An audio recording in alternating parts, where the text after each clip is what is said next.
What's up, historians, ranters, and fellow Magic dorks? Well, it's another week of Magic going absolutely insane. The Magic 30th edition went on sale this week, and some very strange things happened during this sale, causing a flood of conspiracy theories to pop up. The secondary markets are crashing, the new Jumpstart is just terrible, and we have a new Explorer anthology coming, as well as a new Alchemy set. My God, a lot of stuff to unpack on this Rage Against the WotC Machine episode of Mana Rant.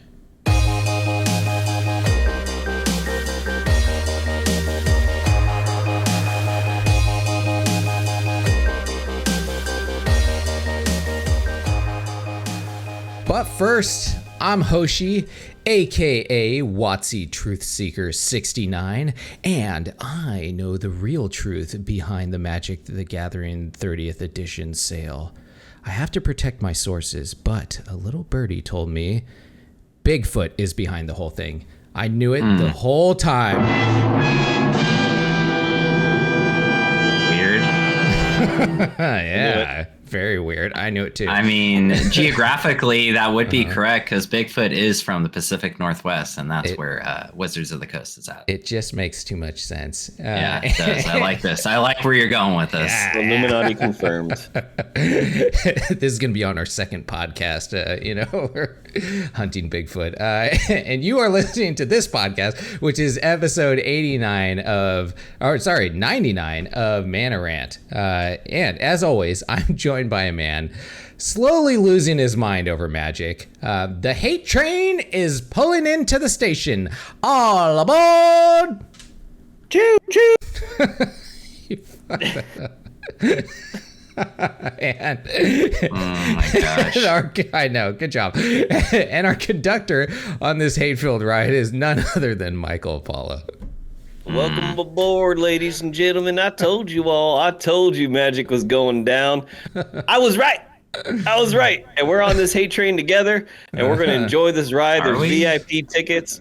$1,000 will get you a ticket with no window, and Drunken Dork himself will be able to, serve you up some martinis and everything. I'm loving it. Yeah, I'm digging this episode. I'm excited. Nice, good. That's the last time I try and cut you in on one of these intros. You're fired. And we're very excited to have our next host back from the wild, volatile, presumptuously romantic weekend that he had with his dear friend Mark Rosiewater. It is Drunken Dork. Welcome back, man. What is up, everyone? Yeah, it's good to be back. It was a rough week with Mark. There were definitely some really high highs and some really low lows, but we got through it. It was it was beautiful.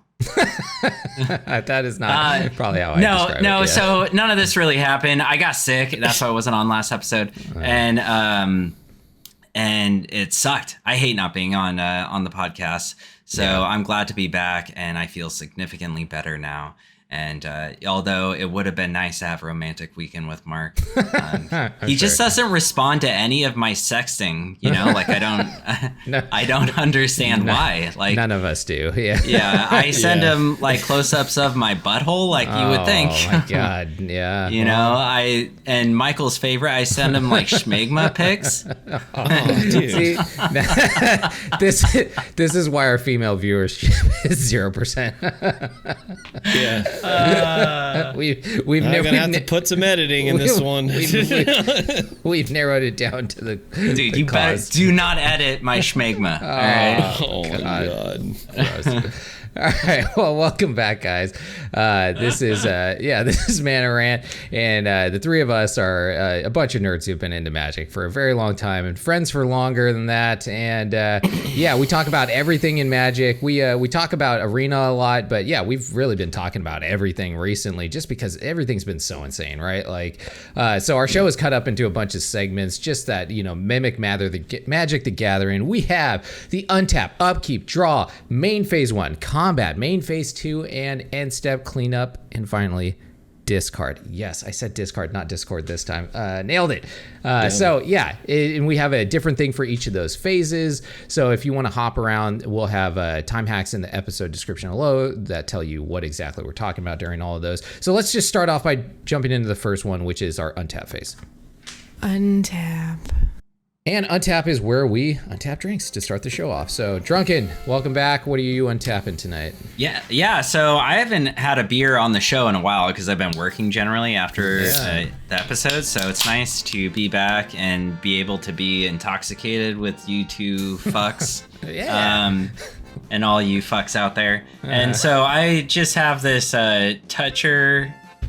Toucher? Ooh, Toucher. Sounds like you're. No, I don't think that's how you say it. It's a German beer. To share, I don't know. Lager Helles beer. So yeah, that's what I'm drinking. That does look in like my Toucher. Traditional lager flute here. How you like that? Cute, right? Yeah, it's super cute. Nice. That's how I describe you all the time. Super cute. And then Apollo, what are you untapping tonight? Just like last time, 'tis the season to be jolly, and that's a keyword for getting drunk, because I'm drinking some Irish coffee. Ah, nice, dude. If you don't know what an Irish coffee is, it is coffee, Jameson, and typically in Ireland they don't do this, but in America we do what we want, and so I put some Baileys in there as creamer. Nice, yeah.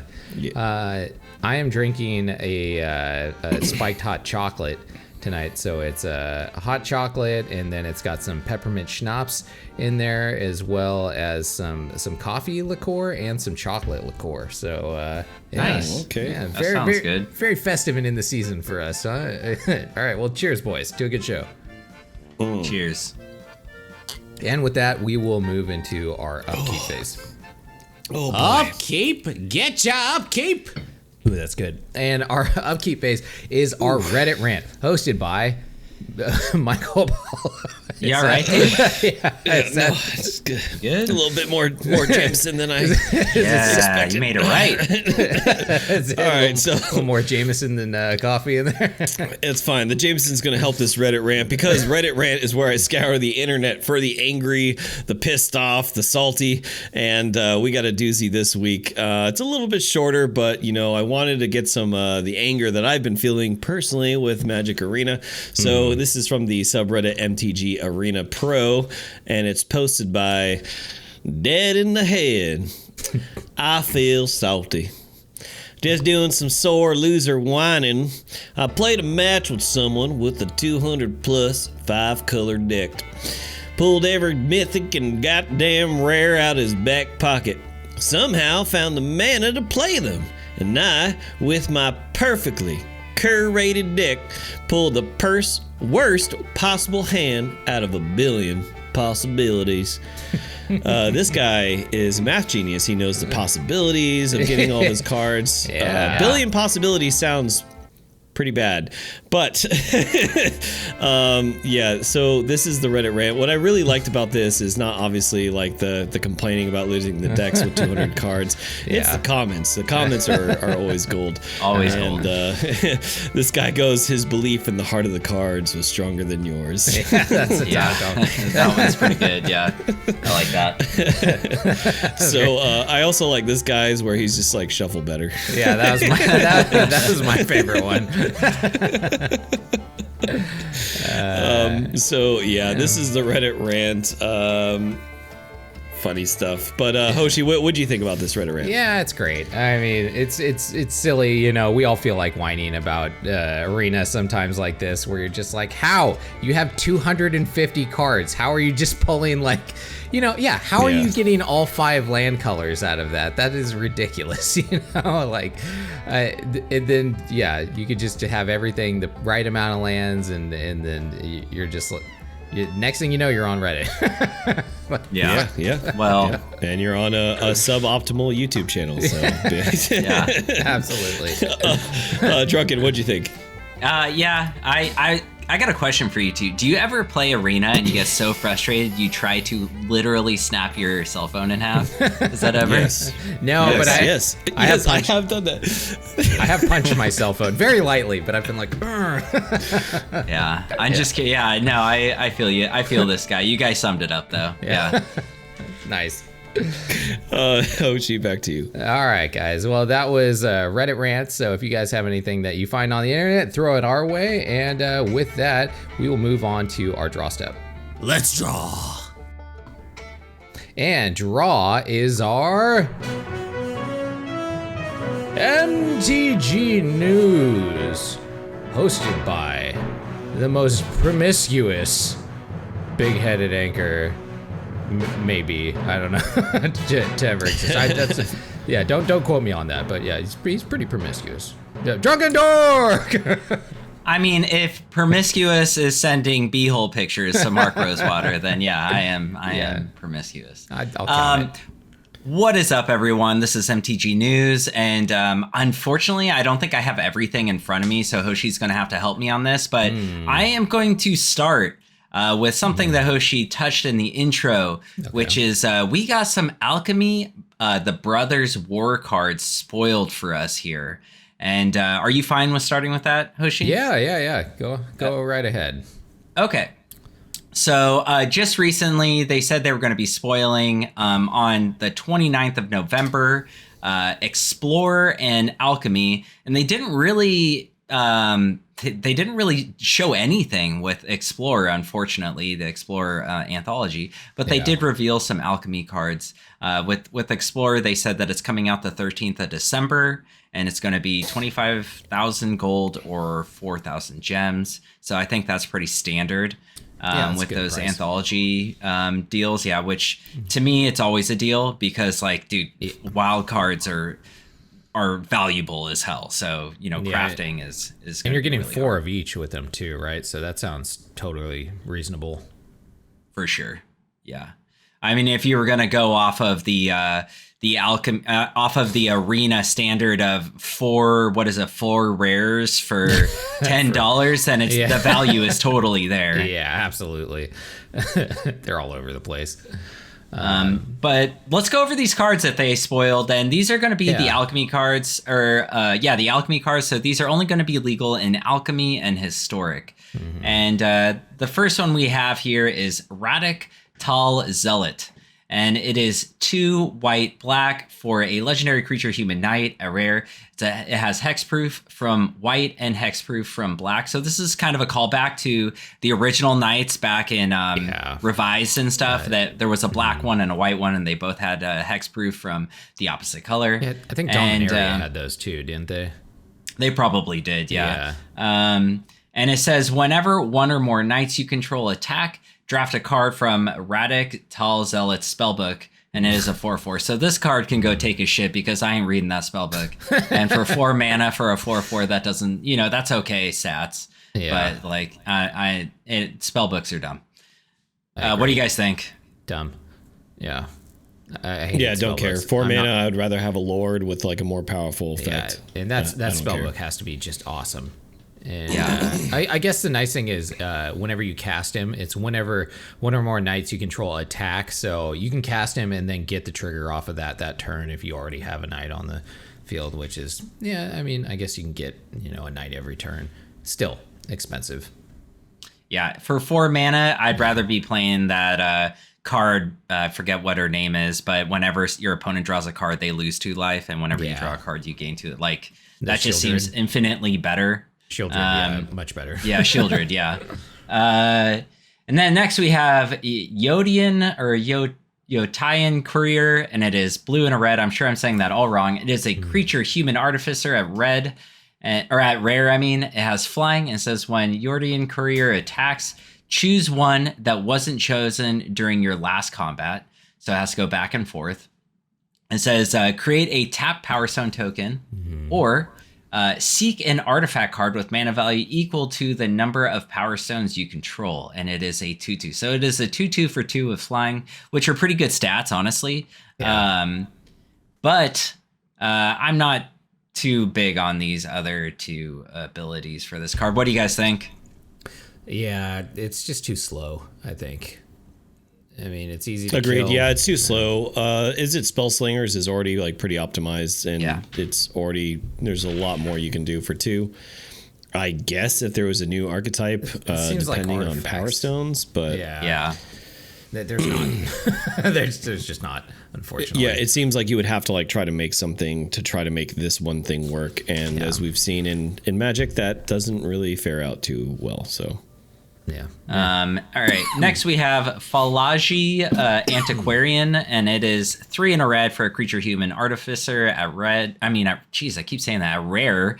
It has haste and says when Falaji Antiquarian enters the battlefield, conjure a duplicate of another target non-token creature or artifact you control into the graveyard. The duplicate perpetually gains unearth at 1 in a red, and it is a 3/3.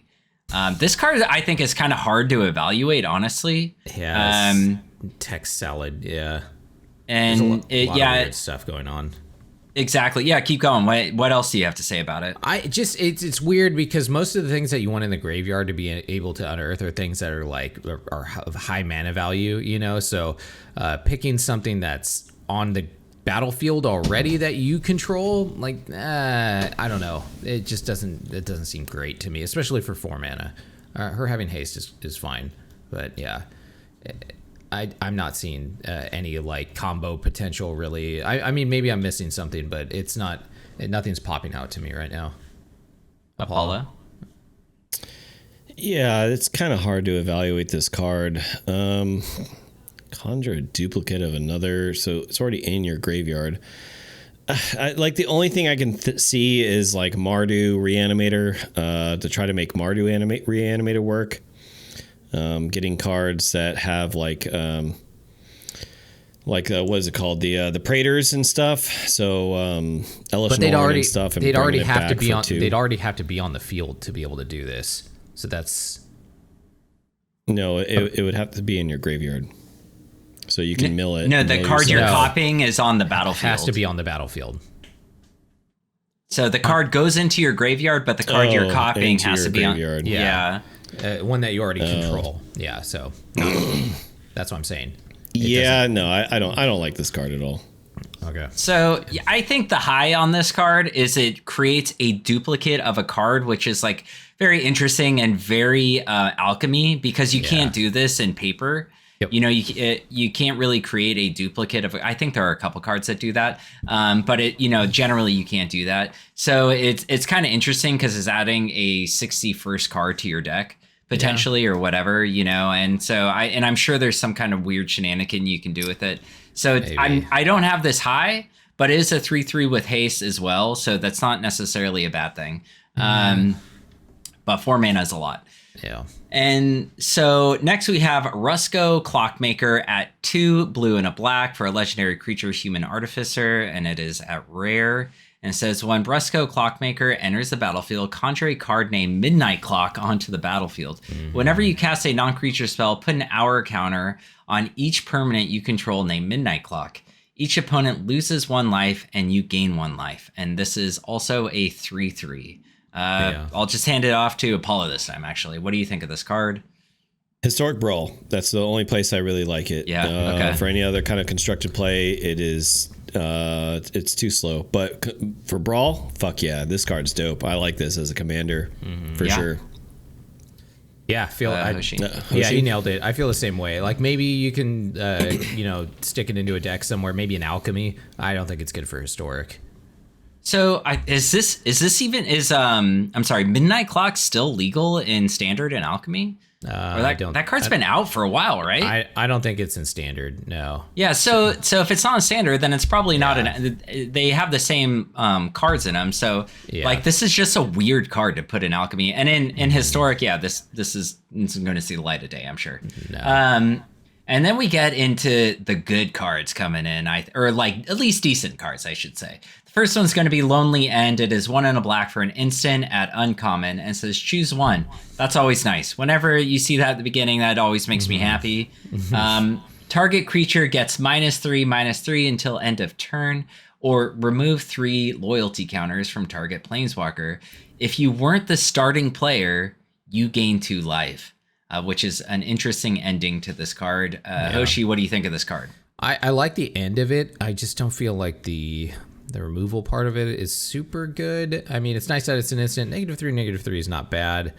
And then remove 3 loyalty counters. I feel like it's decent removal. It's not blowing me away, right? There's a lot of just straight destroy cards for this amount. But, this also can hit planeswalkers, I guess. You can gain 2 life. I like it. I don't know what I would take out of a heavy removal deck to put this in, but it does seem good. Paula? I like this sideboard option for best of 3 for historic until we get Dreadbore. Dreadbore just ultimately just gets superior when that enters the format. But this having multiple modes is always really good. Like you were saying, Drunken. So you can kind of pick and choose how you want to do your removal. Especially for me who plays Jund mid-range like Boomer Jund. Having more removal options is really the key to winning. Even if this is only a 2 of in your sideboard, it's a really good option. A lot of problems that I've had is troublesome creatures that fit that -3/-3, or even getting rid of that Narset. You know what I mean? Or some other planeswalker where boom, for 2 mana they tap themselves out and they do the minus on Teferi, and then boom, cool story, bro. I'm going to kill this now. And then just get rid of it and then focus on my game plan. Maybe some other kill spell that's worth a little bit more, like the Fatal Pushes or whatever have you. I can save that for another threat. You know what I mean? So it's just a good option play. I do like it. But for best of 3, for best of 1, like Hoshi kind of touched on, I don't know what you would slot out and put this in instead. But okay. What about you, Drunken? I actually really like this card a lot because I think it works. I'm trying to find, what is the name of that card that's a 2 mana, destroy target creature that's converted mana cost 3 or less, or planeswalker. Use it.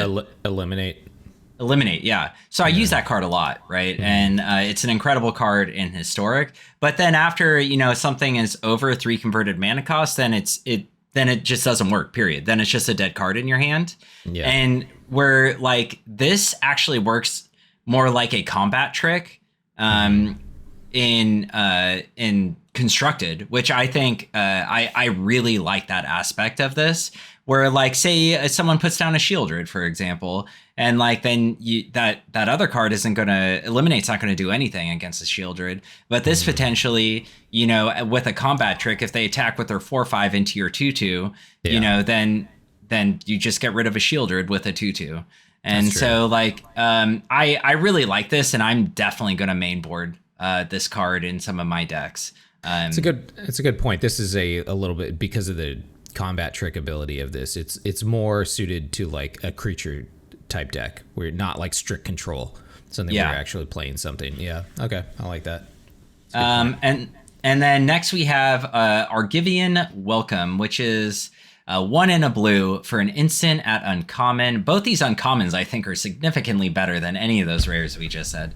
And it says destroy up to 1 target creature with power 4 or greater. Choose a non-land card in your hand. It perpetually gains flash. All right, Apollo, you've been playing blue-white control. What do you think? I actually really like this card. This is something that we definitely need in the control shell, being able to get rid of their big beaters when they throw down their Elder Gargaroth, or like you said, Shieldred, some of the big beaters that you're going to see, at the end of their turn, get rid of it and maybe flash something in. As a combat trick, blue-white control is typically going to have a lot more mana. So on the upside, at the most extreme, you can flash in a Teferi. But even flashing in something one of the enchantments or something like that. I can't believe I can't remember the enchantment. What's the 2 mana enchantment that turns into a land at the beginning of your upkeep? Search for Iskanta. Yeah, there you go. Oh, no, that one. Okay. Yeah, something like that on the low end, where something might cost only 2. So for 4 mana, you're getting so much value. So this is something I definitely like. Definitely main board, I believe. But what you would slot out and which specific control shell it would work in, personally, I think this would fit more in Esper. Esper tends to interact with the opponent more so with kill spells and such like that. So maybe this can make Esper work. But yeah, I really do like this card a lot. Yeah, so I agree with everything that Apollo said, except for the main board of this. I don't think I would want to play this in best of one unless I was using some kind of shuffle effect. Because if you're going to a control matchup, right, this only works on creatures with power 4 or greater. So that's a pretty narrow set. If you're playing like a Lurrus deck or something, this is, yeah, sure, it might work once they buff it up. But if you're playing a bunch of low cost creatures or something, I don't know. It just seems like it could sit dead in your hand. If you have shuffle effects where you can, draw and then discard, which you probably might, in a white blue deck, and you can just ditch this thing if you don't need it, then I think it becomes much better. But yeah, other than that, giving something flash, fucking awesome, right? So cool card, really like it. Yeah. I actually, I think this, me personally, I think this goes in a blue-white shell over black Esper shell, because black has the best single target removal of any color. And, besides Swords to Plowshare, of course, or a Path to Exile.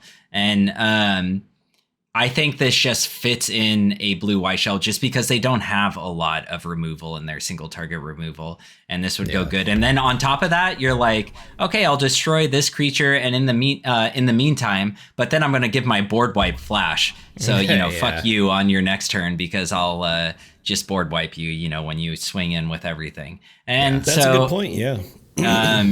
I do like this card a lot. I don't know how much play it's going to see, but it's a fun card. Giving something perpetually flash is dope. Yeah. And then after that, we have our final one, which is Crucius. I'm positive I'm saying this wrong. Titan of the Waves, which is 1 black and a red for a legendary creature, human pirate at Mythic. So this is the only Mythic spoiled so far. And it says, at the beginning of your end step, you may discard a card. If you do, create a treasure token and choose Ambitious or Expedient. If you choose Ambitious, seek a card with greater mana value than the discarded card. If you choose Expedient, seek a card with lesser mana value than the discarded card. And it is a 3/3. So a 3/3 with 3 with a fucking ton of text on it.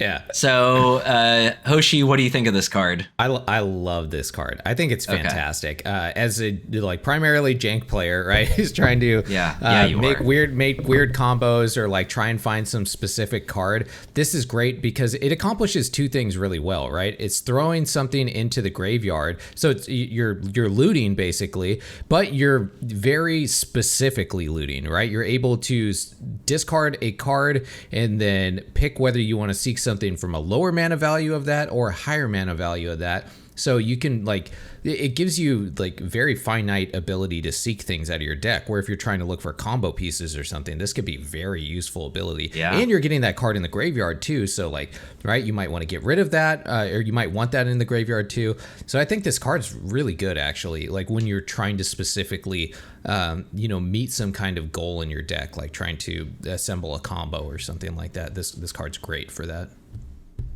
Or even reanimate. I think I think this is going to be definitely seen in multiple archetypes. Combo jank for sure. Mardu Reanimator for sure. Reanimator can utilize this. Rakdos discard, and then Rakdos midrange as well. All those key pieces really kind of fit into what they're trying to do. Being able to find the Mayhem Devils or get your the Planeswalker that's in Rakdos or whatever really. I mean, it depends. They don't mind dumping stuff out. A lot of the times in these kind of shells, you're going to get cards that maybe you not necessarily might need, like Seasoned Pyromancer. Maybe it's too late in the game for it to be useful, or the enchantment Fable of the Mirror Breaker or whatever. So it's already too late. You can easily dump that out and then kind of choose what you want. Do you want to find something that costs more or less? So it's a really great card. It's a well-designed card, and this is what Wizards needs to do. They need to just design these really powerful, impactful cards that kind of slot in into a lot of different archetypes. So yeah, I really dig this card. It's coming a lot from someone who absolutely hates alchemy. So yeah, I dig it. I think what they did here with a lot of these cards is they made good use of the mechanics, like the perpetual and the seek and the and the player goes first. The only one that I really hate is the spell book, just because I hate the spell books. I hate the specialized cards. It's just too much. Like it's one card. I really like specialized actually, but spell book I don't care for. It's like one card becoming like 5 or 6 other cards as well. It's like it's just too much, right? Like there's already so many cards to go through. But I really like the Russo Clockmaker one, even though he's not a good card. I like what they're doing with him, though. Like he summons a Midnight Clock and then he synergizes with the Midnight Clock doing weird stuff, which I just think that's cool. I don't think it's a particularly good card, but I love the flavor of that card. Cool design. So, yeah, exactly. So sorry, go on. Before Hoshi stole the show there, well, one, I want to say, a minute ago, Hoshi, the way you sloppily licked the rim of your cup reminded me of my oh-so-fine weekend with Mark Rosewater. Thank you. Where he was licking the rim of something. Oh, my God. Anyway. Crucius, Titan of Waves. This actually sounds borderline too powerful. What steps it back a little bit is that it says at the beginning of your end step. So there's nothing that really pops this off. Like if you remember the Esper card, that Seek cards, that Esper card, I forget what it was, where they stepped it back a little bit. That creature where whenever you... what's that mechanic where you draw... Seek. It's the same thing. No, it did Seek, but it was another one. So it was you discard. You look at the top card and then you put it in the graveyard or whatever. You're talking about Surveil. Surveil, yeah. And they had to set that card back because it was too powerful. And like this, when you're seeking, this has potential for combo. The only thing is it's at the beginning of your end step, so that's what really limits it.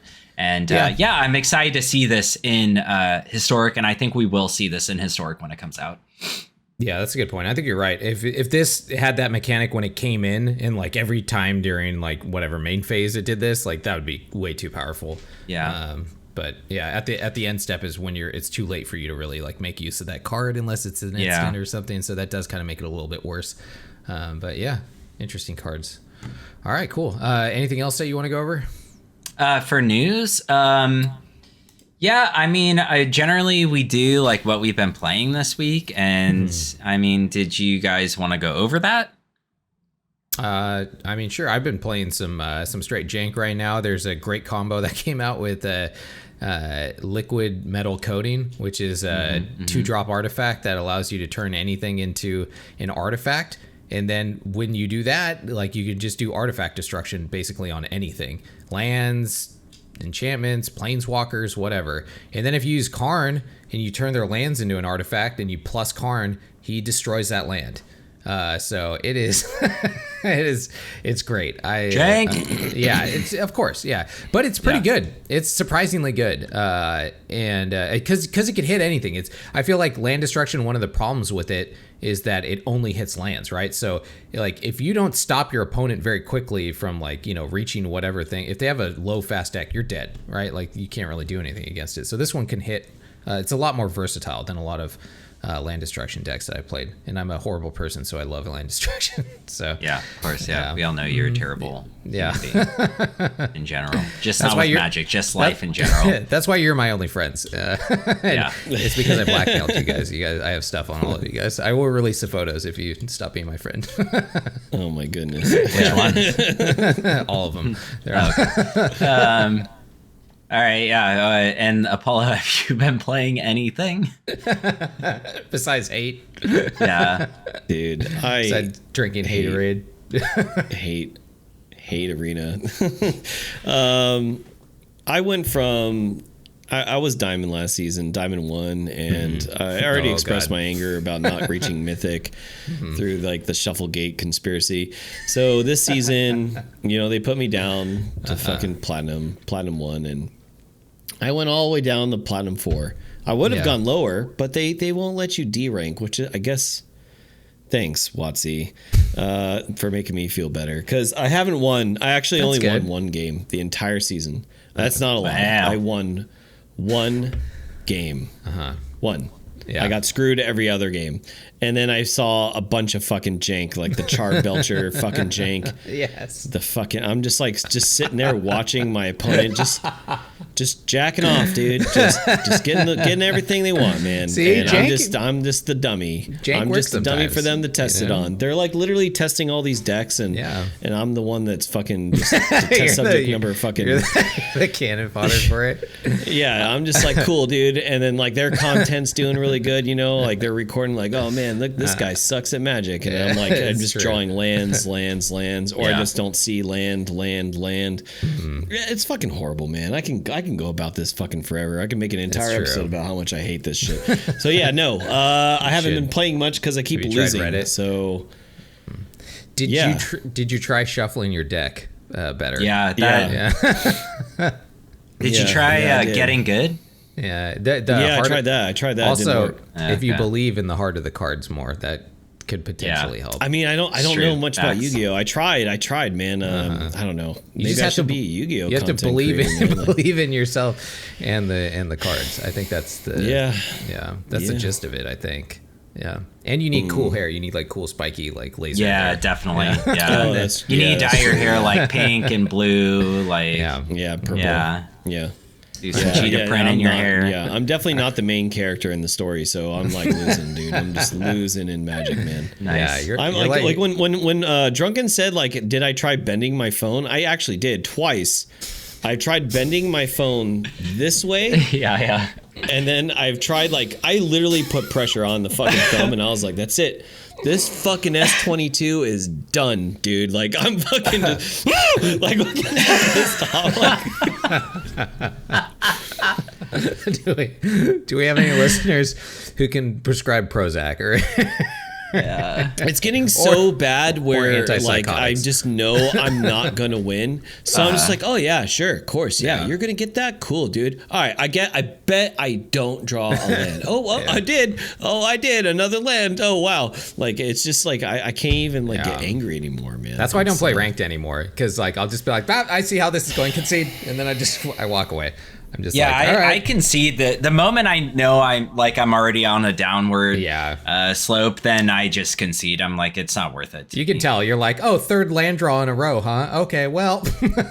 Yeah. Well, I'm the fucking the niche market where it's like, do you have a problem with gambling? Call this number to help, because I'm the one that's like, well, man, if I can just win one, if I can just get one win, man, I'll be good. Yeah. I'll log off. I won't log off till I get one win, and then I do the math. Like I'll play for fucking 2 hours straight, and I'll lose, and I'm just like. It does feel bad to get off when you've lost. Like people say that just walk away, but I have a much easier time walking away on a win. Like if I win, I'm like, all right, good. Yeah. All right. I don't it's like being at the casinos, right? When you're up, right? You're like, all right. I got a bunch of money. I'm good. I could walk away. It's embarrassing, dude. I'll fucking go to work and people are like, people be like, hey, are you having a rough day? Things I lost a match at the Gathering Arena. I'm like, yeah, things aren't going good at home. I'm losing in Magic. I'm losing in a fucking card game for 13-year-olds. Yeah, I am pissed. I'm losing. I am having family troubles. Jesus Christ, Apollo. I always just turn it off at 3 games. If I lose 3 games in a row, then I just turn it off. That's just my. Actually, no. If I just lose 3 games, I'll turn it off. Yeah. Good, dude. You're a better man than me. Yeah, that's true. I'm not that disciplined. No, I will definitely go into a hate spiral, but I'll pull myself out of it before it gets too bad. I'll force myself. It ruins my entire day, man. I'm driving. I'm seething on my steering wheel. I'm like fucking stupid. If I just would have drawn a fucking Tarmogoyf, I want to see you deal with that. Nice, Butler. It literally ruins my entire day. All right, so anyway, I'm gonna move on to me. And please, so that's MTG News. So with that, I wasn't here this last episode, so I didn't get to talk about my impressions at all with the new set with Brothers of War. And so I got sick, so I didn't really get a chance to play it in the beginning. And then my wife's family was here, and they were visiting for a week, so I didn't get a really that much time to play then. So I've been playing like here and there, not as much as I normally do. But I will say the fact that Brothers War is like made very little to no impact on Historic has just like really not inspired me to do a lot with Historic. So I haven't been like, even with the family being here, me being sick, after that and the times I've had, I just haven't really like had a huge desire to play Magic. I've been getting through my dailies, and that's about it. And as far as like playing, I think the most like impactful card to come into both Explorer and Historic is Monastery Swiftspear, and that's not even that impactful. You know, like Liliana made a bigger impact for sure coming out of Dominaria than any card in Brothers War. And so, I've been playing Gruul. I've been playing Apollo's favorite color combination, and I've been doing Gruul Explorer, and I've just been ranking up with that slowly just because I haven't been playing that much. And that's an Explorer. And that's a Monastery Swiftspear, more of a spell slinger version of Gruul, but it's fun. Dig it. Yeah, sounds cool, dude. All right. Well, anything else? Any other news or anything you want to go over? Or no. Let's dig into the meat and potatoes. Great. Let's move on to main phase 1.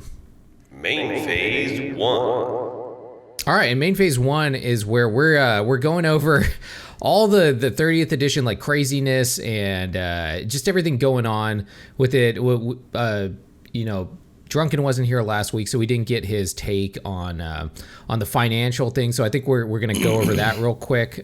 So what did you think about the financial report about that came out about just Hasbro in general and how they're ruining the Magic, the Gathering brand? So first I want to say, if you haven't seen it yet, Apollo, which I'm sure if you're watching this podcast, you probably have, Apollo made a video about his disdain for Magic the Gathering. And a big portion of that was due to, was about the stocks and stuff and other products. So if you haven't seen that, go give it a look. But this was an interesting report. I'm going to pull up everything in front of me right now so I have something to look at. But I could go over like it's some honestly, of the ones that we went over last week. The questions that we went over. Yeah. It's honestly not surprising to me that this is happening. So the way Magic, from what I know, like I saw like this weird documentary about Wizards of the Coast and Magic the Gathering, like, I don't know, 6 years ago, where they talk about like making sets and like coming up with products, and they do this like 2 years in advance, right? Yeah. And so,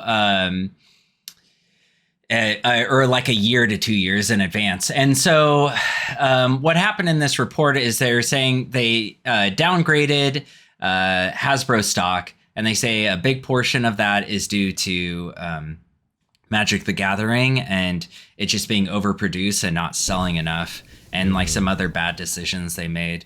And that's not surprising because that's actually happening across many tangible good companies where their stocks are just failing miserably because they saw such an increase in purchasability in 2021 when people were sitting at home doing literally nothing, getting paid to do literally nothing.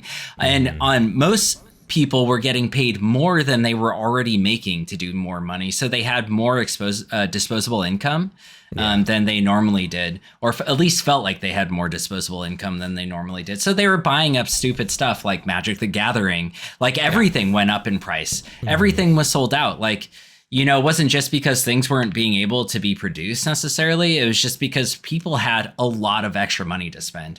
And with that, Wizards of the Coast, like a lot of other companies, they saw this. This is my my opinion, part of my opinion. Also, I'll bring up some other statistics here. And part of that is, like they're like, oh yeah, but look at all this growth. 2021 was our biggest year ever of selling products. And so we need to match that with new awful products that like we think are going to be, if we make more, buy up all the more shit that we make, right? Yeah, because we can't make enough right now. Yeah, exactly. Yeah, we are the coolest, most popular company and ever. Yeah. Like everyone knows Magic the Gathering. It's the biggest thing ever. And and they didn't see the thing is, like, these companies, they have analysts that are supposed to look at trends and stuff, right? And see, like, yeah, this is eventually there's gonna be a fallout from this. But apparently they didn't see it, so they just made a bunch of. It's not that. I don't know if you've ever sat in on like these companies before, but they drink their own Kool-Aid sometimes, where they're, like, if the CEO or the board is happy about this and they want that decision, that analyst might have been like, hey guys, I don't think we should keep making this much. They'll be like, yeah, whatever. No, we know what's right. I get that. Yeah, it's like my wife was saying it about her company. Like they saw in this year, like, I'm going to just use her company as an example. Like their growth would be like at 10%, and the owner was like, it's privately owned, and the owner was like, no, our growth is going to be like 40-50% like it was in 2021, and then it wasn't. Then it was like an 8% growth, and then they ended up they still made money, but they didn't make as much as they could have. And like, that's the thing with WotC, they still made money this year. It's not like they lost money. No. It's just they didn't make as much as they did the year prior, which is not surprising when gas is $5 a gallon. To buy a fucking bag of flour is going to cost you like $3.50 opposed to like 89 cents it was the year prior. Like, it's just a different market that we're in right now, and they didn't foresee it and they didn't plan for it, and they are failing now because of it. So and I do think for sure. Yeah, they fucked that up. And I do think that, like, the Magic 30th, like, that was something they probably planned last year. And rather than just pulling the plug on it, being like, this isn't the market for Magic 30th, like, people can't afford this right now. People are like, they're laying off people in the tech industry by the thousands daily, you know, like, rather than just seeing the fucking what it looks like, they're like, you know what? No, people love Magic. Magic's incredible. Everyone's going to want to buy this $1,000 product. No one's going to hate us at all. No, let's just pat ourselves on the back ahead of time. Everything is going to be A-okay. And then, nobody was okay with it. Like, I know, I'm sorry, I'm being really long-winded right now. And do it. Do it. We want to hear what you got to say. We wanted to hear last week when you were here, so go on. And I don't think that this product is necessarily bad. They just released it at a bad time. I think they just really weren't looking at the economy and the way, like, how expensive everything is right now. And they could have just released this like a couple of years from now, or maybe never. And I think it wouldn't have been as bad. It still would have been bad because the squeaky wheel always gets the grease, and like, people are always going to complain about Magic no matter what. But like, the thing about Magic is, like, I'm going to bring up Jacavio real quick from our Discord. Like, he made the perfect statement, which I agree with 100%. And he basically said, if I can't find it, that, like, Matt, you can't be a completionist with Magic, and you can't look at it like that. Not every product is for you. And like, if you can't get that product and the product doesn't suit what you do, then there's no point in complaining about it, and just don't get it. Like with anything, speak with your wallet, right? Like, not everyone that plays Jumpstart is going to play Legacy, or vice versa. Not everyone that plays Commander is going to play Legacy, like, and that goes with every format. And Magic is an incredibly diverse game. So, like, the fact that people are complaining about this because it was $1,000, just don't buy it. Like, that's the bottom line. Yeah, there's that, but also Magic hasn't been like that before, right? That's the problem. Like, I totally get what he's saying, right? Like, not everyone can afford this. Not every product is for everybody everywhere, right? In all things, not just in Magic the Gathering. Yeah. But it feels bad when you are able to afford everything in Magic, and now you just slowly see that turning away from you, and they're just more and more embracing kind of this greedy side of the company of, hey, this, these collector booster packs that are like $100, and then they're doing the remastered things that are like, it's like $200 and all this stuff, and now these things are $1,000, and you just like slowly see the game not becoming something that you felt a part of anymore, right? Like, when it's like focused more on whales now than it really is on everybody else. I think that's more of where the bad feeling is, not like, because obviously we're not getting it, right? I've heard other people say, voting with your wallet doesn't work with these things because you weren't the intended audience, right? To buy it this always stuff. works. Voting with your wallet always works. It's just about the masses doing it. It's about It's about the whales. The whales. I think the problem with Magic is it is growing, and I kind of disagree with you on that. Is I do want growth with Magic, and I had this completionist type of perception on it before, where I just bought everything.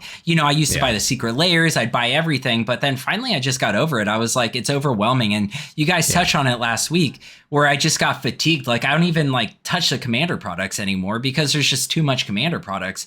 But at the same time, you don't need all the Commander products. And as much as I disagree with the professor often, I think he's really right on one thing.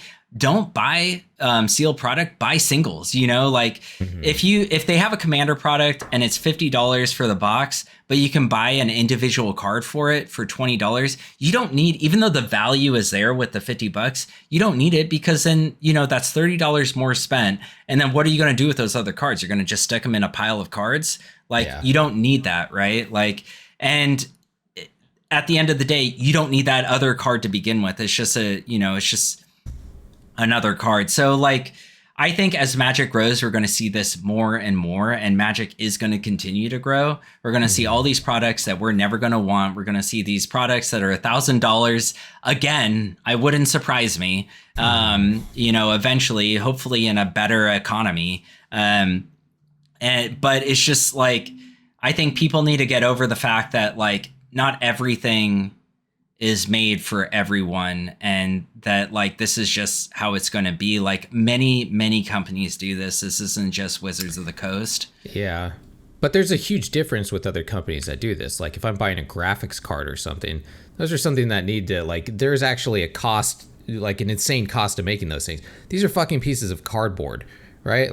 They're charging $1,000 to print something that costs them a cent to make. They put no R&D into it. They didn't do any new art or anything. They just literally slapped a color on the back of the thing, and we're like, $1,000. It's fucking greedy and gross, I mean, it is a collector item though, and places if you look at Funko, for example, they do the same type of thing. They'll come out with limited edition Funko dolls, and it's limited because they make it limited. It's and for no other reason, and then they upsell the crap out of it. And so it's just this fictitious way of making product. Go, Apollo, I can see you really want to talk. Sorry. No. It's just I kind of want to touch on that, because I don't actually necessarily disagree with what you're saying. If you're going to make a collector's edition product and you're going to market it to people who will pay more, that's completely fine. But the initial marketing was a way for you to experience the past and experience opening boosters. Yeah, you're right. So you automatically you painted a picture for all of us, people who grew up in like us, and even the 40, 50-year-olds, and then all the way down to the kids who are 18, 19 getting into this product, and they want to experience something that maybe they didn't even have a chance, something that maybe their moms and dads only had a chance to open, and you marketed it that way. And then you had all this cringe YouTube content with Brian Kibler, and then talking about being $1,000. Yeah. It's angry. Now, if you want to have a collector's big wallet edition, that's fine, because you are right. A lot of companies and a lot of mediums do that, whether it's video games, anime, art, whatever. It doesn't really matter. They all have that kind of medium. But you didn't give us anything for the 30th anniversary of a game. It's 30 years to celebrate a game, and we didn't get anything. I was reading on Pokemon's 25th anniversary, and from what I've been hearing from all the fans, it was a fucking blast. The fans got so much fucking free stuff and all these opportunities for raffles to get rare, starter boxes and such like that. And it was an event, an actual, anniversary event, and that's a smaller TCG, obviously a very popular one, but and one that used to be part of Wizards, but Pokemon did it better. And I don't doubt that's the same for Yu-Gi-Oh! And so it's really sad. It's really sad. And I think that's where a lot of the anger comes, is that not once did they acknowledge us at all through any form of media. They just ignored us, and they're like, nope, we're pushing it. We're going. You got to pay $1,000 get these fucking boosters. And they just kept digging themselves a hole. I think whatever chess moves they were doing, it ultimately led to checkmate. Because they were like, we're all in on this strategy and we can't back out. And we're like, we're going to do the 30th anniversary. And then if you bought the Black Lotus VIP package, you got 4 packs. And then people are going to do unpacking. And it's like, oh man, how do we do this? Oh, we got to reach out to Yu-Gi-Oh! And Pokemon content creators now. They're just like too deep. Instead of just biting the bullet and being like, we fucked up. We fucked up. They couldn't. They I mean, went all in. that was it. The problem to begin with is they just shouldn't have released it. And you're right. Yeah. I didn't speak to that, but like they made their magic. They like kept saying Magic 30th coming up. We have a whole bunch of exciting things to talk about, and their main key point, was that they missed the mark. I 100% agree. They 100% missed the mark. They could have done like a whole bunch of other interesting things, and then because like. Average person doesn't have $1,000 to spend on a collector item. That should have been the very this very small thing. And if you're a collector and you want this, we're going to have this limited run thing rather than it being the key point. Yeah, I agree with you. Like we did discuss this before, and I don't disagree with that at all. I don't think the product is bad. They just went about it so poorly, just like they do with many things, I think. I think also it showed their lack of listening to the community. Now, you said that Magic players bitch a lot, and I totally agree. We bitch about all kinds of stuff, right? But this has been overwhelmingly poorly received, not just by us, by people outside the community, right? Like Pokemon and like Yu-Gi-Oh! Are fucking laughing at us and stuff, right? Like it's a really bad look for the company, and they just have ignored it and just plowed right through, and it's just looked really bad. And I haven't seen anything like that from Pokemon or Yu-Gi-Oh! Or like any other card game, really. I think Hearthstone kind of got like some bad publicity like this, and they tried to save face, but it like really when Hearthstone had that with like their competition that they had, it really fucked up Hearthstone after that. So we could see something like that happening from the fallout from this, I think. Maybe not as severe because Magic is a bigger card game, but... and there's actually value behind perceived value behind cards. Where Hearthstone doesn't have that necessarily, right? It's just digital collections. Okay, wait. So while we're on that, this is a subject that we talked about last week. So the reserve list, while we're talking about perceived value of stuff, the report mentioned that them touching the reserve list broke a promise that WotC made to its community that they would never reprint these cards, and in so doing that made value on the secondary market from those cards. By them releasing the 30th edition, they reneged on that promise that they made to the community, damaging their relationship with the community and causing a lot of people to scramble and sell their cards like you've been talking about. So what do you think about WotC like dancing around the reserve list in a very dangerous way like this? I mean, I think it's just so complicated. I personally am I'm not a big fan of the reserved list to begin with. Yeah. And fair, same. I really they say, they have nothing to do with the secondary market, but they know whenever they release like a master set, it's going to affect the secondary market, which is why the master sets are always more expensive, right? Because they don't want to make a bigger impact on the secondary market. And that's kind of like we were talking about in pre-production. That's why they charge $1,000 for these these promo style cards that aren't even playable legally. Proxies, because proxy cards, sorry. And because they didn't want to make a huge impact on the secondary market, but they did. they did, and I was saying in group text with you two is that I've been before this even released, after they announced it, people were liquidating their older cards, like their Moxes and stuff on the Seattle Facebook. I found a Black Lotus for $3,000. Someone was trying to sell it, and then they were selling their Moxes for $1,500.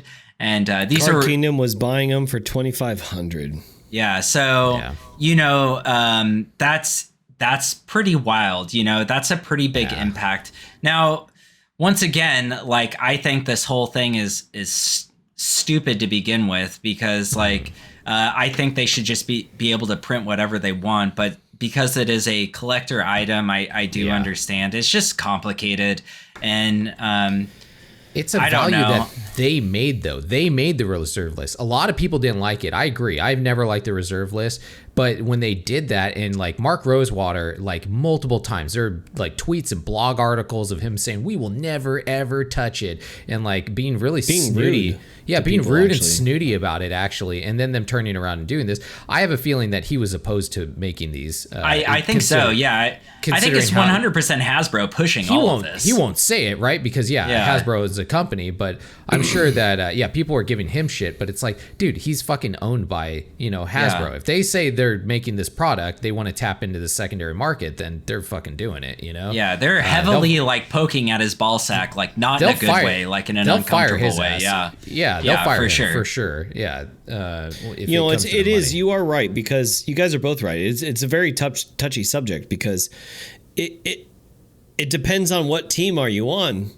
Are you on the reserve list team or are you not? And then what determines if you're on or off that team. Yeah. For me, in Pokemon, I do not play Pokemon, but we all used to live in the same area back in the day in Southern California. And when Pokemon first came out, there was an event at the Del Amo Mall. And if you bought the starter booster box, you got Charizard for free. Mm-hmm. And I have Charizard. My brother and I both have the fucking Charizard. And that's an insanely expensive card. That's like the Black Lotus for Pokemon, right? Yeah. And not like trying to flex or anything, but I'm trying to say I'm very proud to have that card. Mm-hmm. And if they were to reprint that, I'd be very upset, because that's like a card that I have very much pride in. But that also has a lot of factors. I was at the right place at the right time and born in an age people now who are literal kids, they're late teens, early 20s. They don't have that benefit. So they would be well, I was just a fucking twinkle in my father's eyes. How was I supposed to? I have no chance of ever getting Charizard. Yeah. I'm not going to be Logan Paul, the fucking YouTube douchebag, and buy the fucking, to have the money to buy. Because I can't buy today. I cannot buy a fucking starter box for Pokemon, much less an alpha or beta set. So, Apollo, that's absolutely ridiculous. Let me ask you. I do see an argument. I don't know anything about Pokemon. Did they promise to never reprint Charizard? Did they make something like a reserve list with him? No, they've never made a reserve list. Okay, so they haven't. So they could still redo that. The difference I'm seeing here... They've made many Charizards. Yeah, but not that one, right? Okay. Right. So what my problem with it is, I don't give a shit about the reserve list like you either. My problem is the promise that they broke while doing that, right? They said, they promised up and down that they were never going to touch it, and then they did it. And then that just made a lot of people feel fucking terrible. Even though they were oh, they're not tournament legal. It's like, dude, fuck you. They're the exact same card, I can get the initial idea in 1995 of being we're never ever going to reprint. But what you did is you set yourself up for failure, because if you are trying to be a business, now we're 30 years down the line, right? And you literally fucked yourself, because no other TCG has promised to never print said cards. They just don't print them. Yeah. Right. They never made a promise. They just don't print them. They'll print variations of it. Yeah. Maybe weaker versions or whatever. Or maybe the newer versions are stronger than said older versions. Well, in a way, though, they never made that promise. It is a weaker version, though, because it's not tournament legal. So in a way, there's a perspective there where it is exactly that. It's a true, weaker version of the card. And because you can't take these and go play in a vintage or legacy tournament, right? I'm sorry, I meant in Pokemon or Yu-Gi-Oh! But yes, you're absolutely right, because they fucked themselves with this 30th. And that's can't fine. play them. That, but no one plays those fucking cards in tournaments anyways, unless you're already like, playing Legacy or whatever, which who plays Legacy except for like people that are fucking rich. Yeah. Or playing with proxies, which is, I have a full Legacy deck over here. They are proxies. All right. Well, so not a lot of people though, right? So it's not a Yeah. huge market. Or people playing with Commander, which most Commander people don't give a shit about proxies either. Right? Yeah, so, no, they don't. Yeah. So Even oh, sorry, keep going. I was just beating a dead horse about the promise thing. I think that part was the main flop there with it. I don't give a shit about them reprinting Black Lotus or whatever, Yeah. Like, who So cares? Okay, so Drunken, what do you think then? What? The promise. So, them like, breaking the continue your promise. thought. Oh, no, I was going to try and end this because we're going, we've been talking about the same. We've been beating the dead horse for a while. So I was going to actually just go over a few things that, like, because everyone I feel like is like, the sky is falling, Magic the Gathering is going to not exist anymore. And I don't think that's happening at all. No, and no I don't one's- think... no one's saying that. No one. I mean, people are, but yeah, they just, like, I'm just going to one is saying reiterate... Every I'm going to content reiterate. creator I've watched has not said that. But go Yeah, ahead. I know, but like if you go to like Reddit and Facebook, people are like legit scared. And I'm just going to reiterate like the stock values here. timbers. All right, so Hasbro, they went down a lot. If you were to look at 2021, let's see, a year ago they were at 95, and right now they're at 63. But okay, so this is that's where pretty bad. it gets interesting here. So if you were to look at 2021 on, let me go to this one, Sony stock, a year ago, they were at 120, all right? Right now, Sony stock is at 82. When it dipped, like a Hasbro stock did, it was down to 65. So that was less than half of what its value was in 2021. And Sony Entertainment, like one of their biggest products is PlayStation, right? And so like even them, like PlayStation's been sold out forever. And like that, their stocks now are almost half of what they were in 2021, which is... Yeah. And so this, you can see this across the board with consumer tangible goods, with things that people were staying inside and they were purchasing. And I just want to like make that like, obvious to people like that say the sky is falling, that like Hasbro isn't the only one. There are many companies where their stocks are really low, and that's just because of our global economy right now. I just came back from Europe, from London. Dude, our economy's bad. Inflation's real, and we're actually in a better place than most of the world. Like the pound is almost 1 for 1 right now, where it's usually 2 for 1. Yeah, it's crazy. It's insane. And so like, I just want to reiterate that. And then also this last thing, I pulled up this global report where video gaming in general is down 10% right now compared to last year, 2021, which is, that just goes to show. It's just, we're coming out of this crazy pandemic that the world has never dealt with before. So it's, nobody like potentially nobody could foresee this, right? Because we didn't know where we were and everything was so gray at that moment. And it's not shocking to me that Hasbro is in the state that it is, but that's not to say they haven't made bad decisions and they aren't looking at the current economy and like still making bad decisions. Yeah. I think there's a big difference in a lot of that stuff is you don't buy into Sony, in a lot of the way or any of those things, right? Like, yeah, you buy a video game or two, right? But Magic is like an ongoing thing that you're connected to, right? And they're like damaging their player base. So this is the last thing that I wanted to talk to you about. And I think this is a great point that he made was Magic has grown primarily by extracting revenue from each player rather than growing its player base. And my thought in that was like, that really like just kind of was like, yeah, they're making more expensive products for people, and they're not doing what like Apollo was talking about with Pokemon. It was making it more accessible to people. They're not making like more, ways to get into the products. They're making it more expensive and more catered towards like the upper end of it rather than like being inclusive, I feel like. And we saw a little bit of improvements with Arena with like the, you know, the golden packs and stuff, but they need to make a lot more of that. So what did you think about that statement that they're extracting more revenue really than focusing on growing Magic? So I mean, this guy obviously knows significantly more than I do.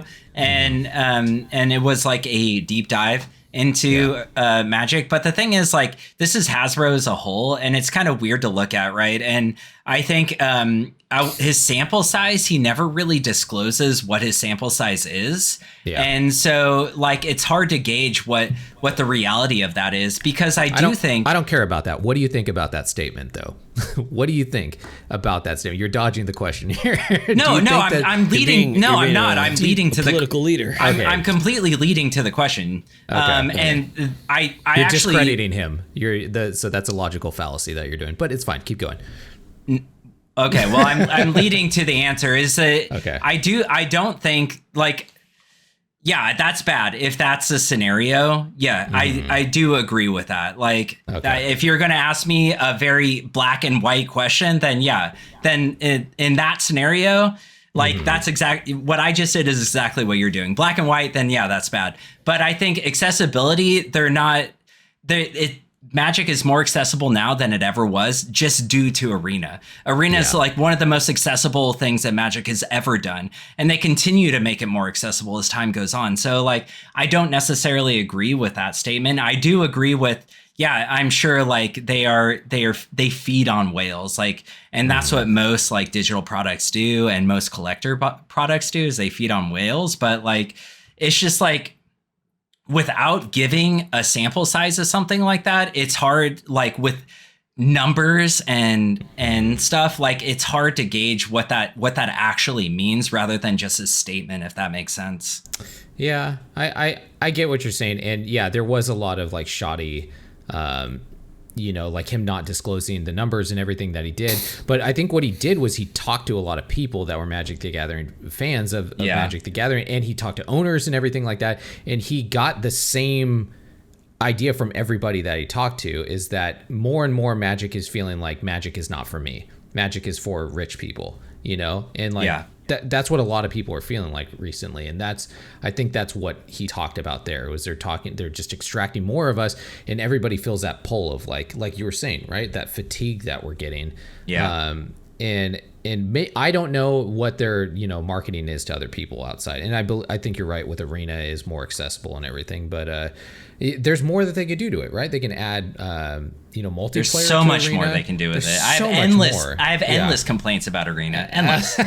Absolutely. I feel like they ignore that, right? Like it's weird that they're not pushing towards that, or at least like talk about trying to do it. Very strange their marketing that they're going about with this. If we were to run the company, it would be a lot different. It might be we might ruin it, but it'd be fun, at least on the way down, I guess. It'd be a good ride. Yeah, well, that was it. That was all the questions that I had for you about that. Is there anything else you wanted to talk about? No, but that thing that you ended on, I'm going to continue that in main phase 2, because I have a really good, like, thought invoking question for you come main phase 2. Sure. All right, great. Well, with that, let's move into our combat phase. Dorkish Combat! And Combat is our horseshit card game, hosted by Drunken Dork. What is up, everyone? I am Drunken Dork, and this is the Horseshit card game. And this week we are actually doing something different, thanks to Hoshi's great idea of introducing something new. We are going to do a Jeopardy style series of questions. And so the way this is going to happen is I'm going to have a theme here, and my theme is banned and restricted.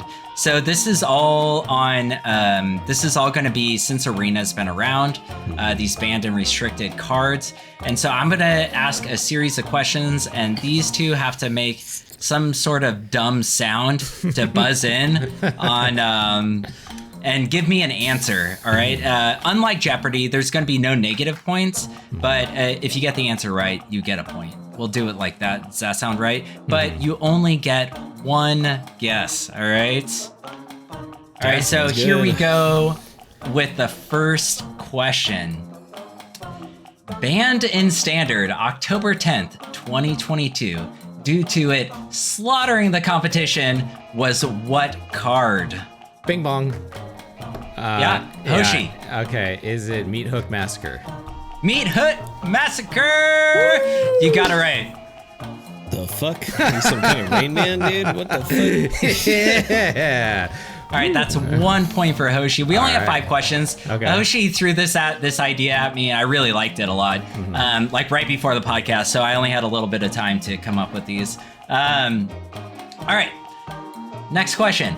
Hoshi's absolute favorite card, which made historic games of Arena some of the most downright interesting we have ever played.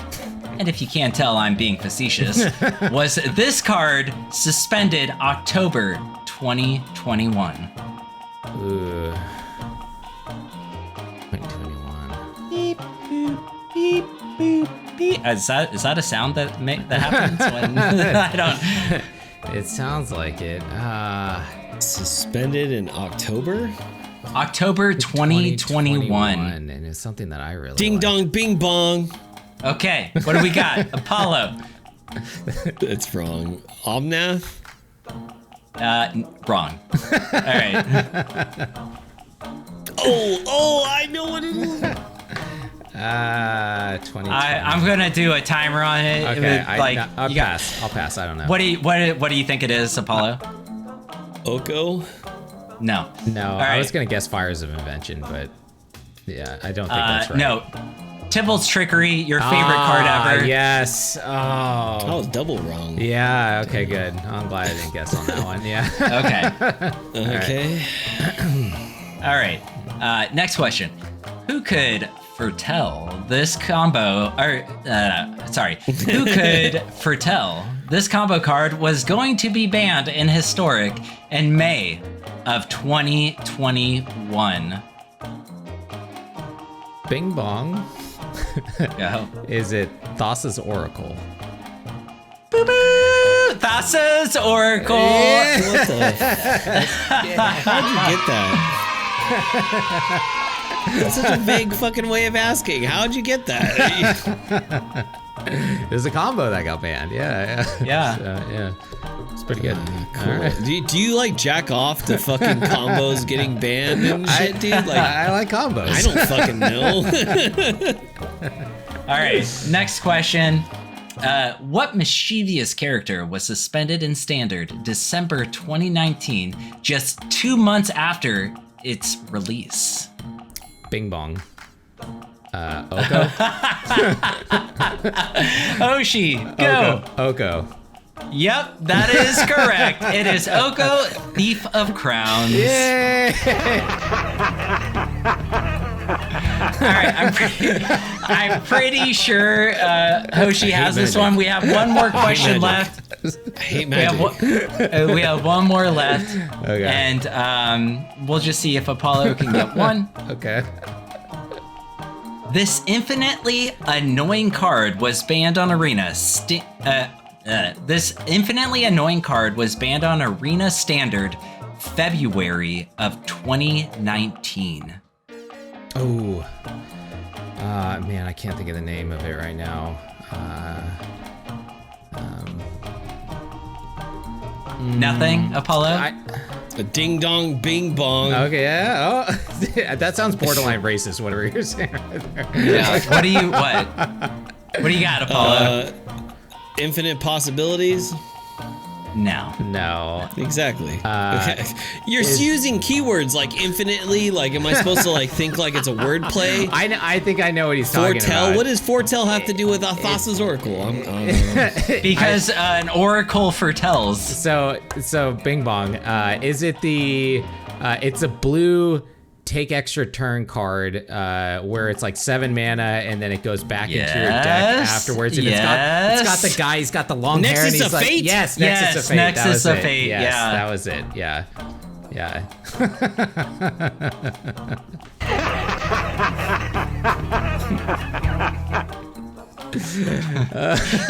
You quite literally get nothing, Apollo. So you get Play it. nothing. You lose. Good day, sir. Fuck you, Willy Wonka. I don't like your fucking gobstoppers anyway. Did that play on words? Did none of those work? I don't understand. Hoshi seemed to understand what I was saying. Yeah, I don't know. You guys got some fucking Rain Man savantism going working together, dude. Waka waka waka. I didn't fucking understand what the fuck you were saying. You might as well have been saying, name a card from Magic. And I'm like, turd. All right, next time I want to do this again. I have to plan this out ahead of time because I got to write these out, you know. Yeah, next time I'll do one that's a little easier for Apollo, hopefully. Dude, I don't know. How was your ski trip with fucking Mark Rosewater, dude? Oh, it's great, dude. I told you, that was vague. If you saw Hoshi ricking the rim of that cup, it was about that good. Like, you can imagine. Yeah. No, okay. I'm just angry. That was good. I liked it. All right. Motherfuckers. I really liked it. I know you did. You got three of the 5. Yeah, it's pretty good. Hoshi literally gets off when I lose, dude. Like that's how true. he's like, guess what, babe? I got it up again. It's true. I'm like a diamond in a snowstorm right now. Oh my god. All right, let's move on. Right. With that, we'll move into main phase 2. Main phase 2. I'm curious how how everyone liked that one too. If you guys like the quiz show, and main phase 2, we're going over how does WotC like regain faith with everybody. Now we know that Magic is a beloved card game. They have that on their side, absolutely, but they've done a lot of damage to the community and to their just image. I think recently with everybody, I don't know anybody that's like, yeah, WotC's fucking doing a great job right now. Even the most like diehard fans are still kind of reeling a little bit from this. So how do we get back to the old fuzzy days? How do we make Magic great again? Terrible. We should make a hat with "Make Magic Great Again" with Trump on it. That'd be great. a red hat that's got the magic symbol. Make with magic. Mark Rosewater looking very much like Trump, like some type of Photoshop deal. Yeah, I really like that. Yeah. So how do we do it, boys? How do we make Magic great again? Any ideas? I honestly, I'll start it. I have no idea how they make it great again. Like the thing is, like I think this is ultimately a small part of the actual Magic base or it's just the people that are complaining, right? It's always the smallest part that complain, I think. But I realistically, I don't think they're going to do anything.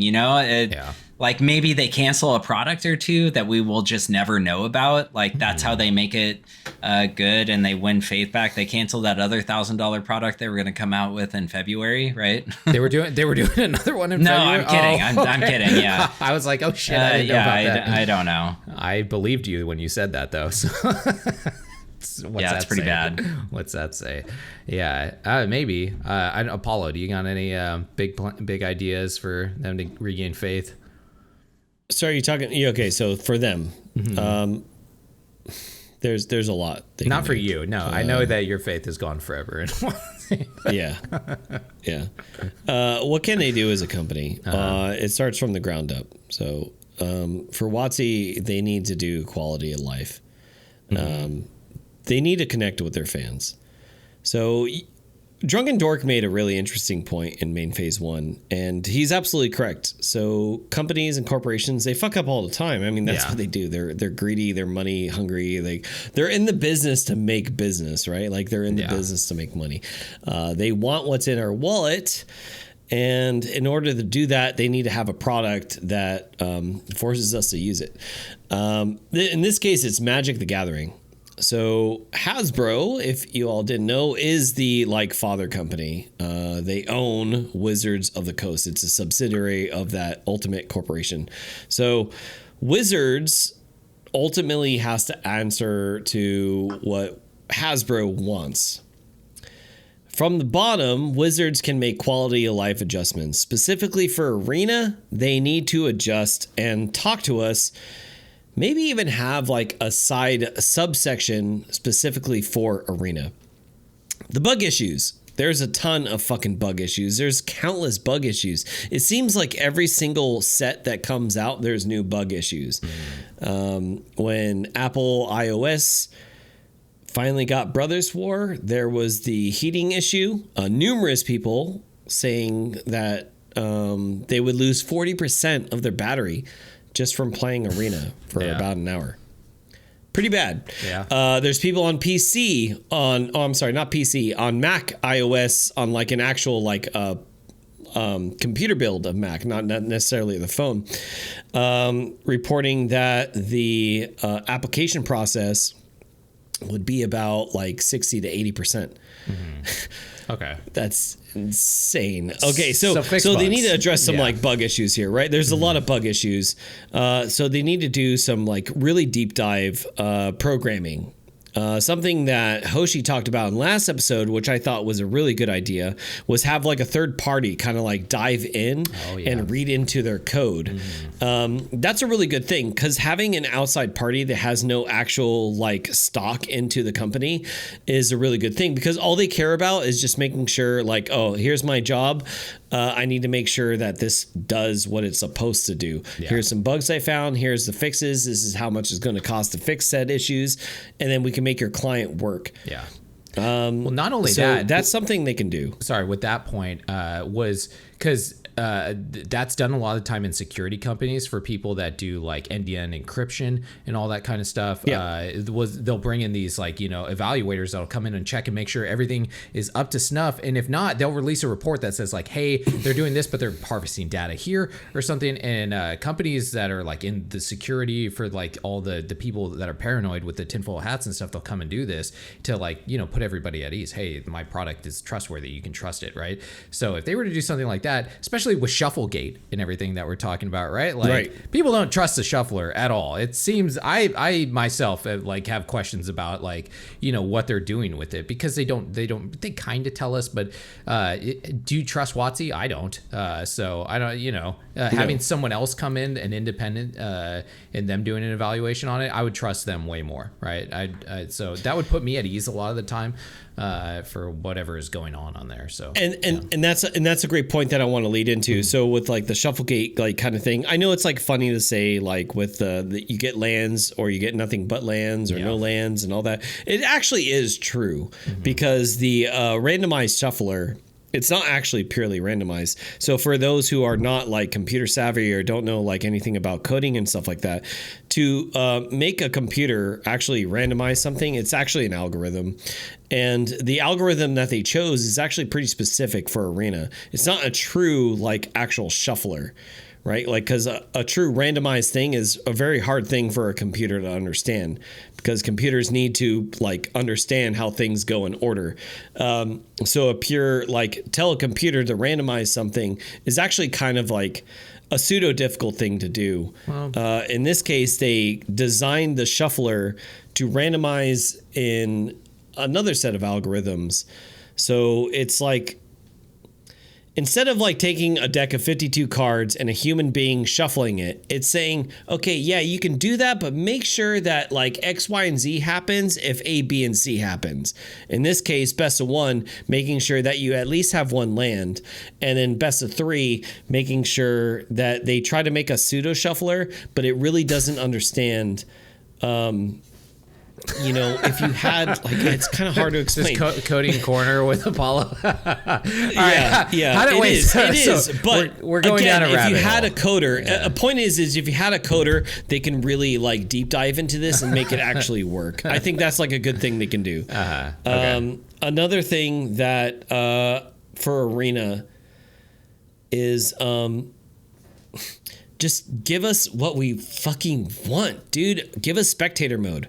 Give us multiplayer.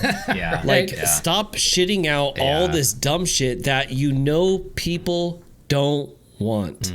Take the L. As a company, take the L. Just, you lost. No one likes alchemy. No one gives a shit. Stop trying to make pro tours of alchemy. Stop like trying to make the numbers rise up, and stop being so like childish in your decisions to like make this work. you gotta like appease to the people, you know. I mean, I don't know, man. Like I can go on about this. Like I can start from Arena. I can go up to WotC. We gotta rein you in at some point because you're So I'm then all right. So I have let's try it, and I want you to answer. I mean, Drunken didn't say anything. I gotta fill in some kind of. I got a question for you. I'm gonna make it more. I'm just trying to keep you on task because I got a more important question then that'll keep you, I think, like in direction. So if you go over this analyst, this guy who went over everything, almost like everything he talked about had everything to do with paper, right? And like the problems with Magic today that everyone's complaining about is paper, and almost none of it is Arena. That's right. True. And I don't even think he mentioned Arena on there, right? Yeah, so he didn't. Yeah. And so here was my thought evoking question that I was going to ask, and I'm also going to ask it. I'm going to ask two questions here.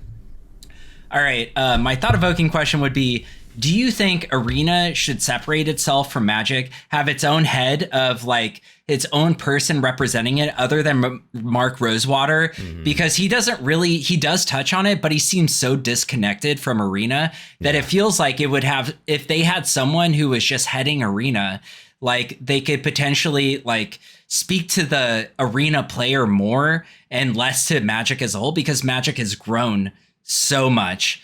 And and with that, like, you know, it's kind of speaking to what Hoshi's saying, just have this completely different division, because they do have a completely different team working on Arena. They may not do card design, and maybe that's where like the mix of the two like come together.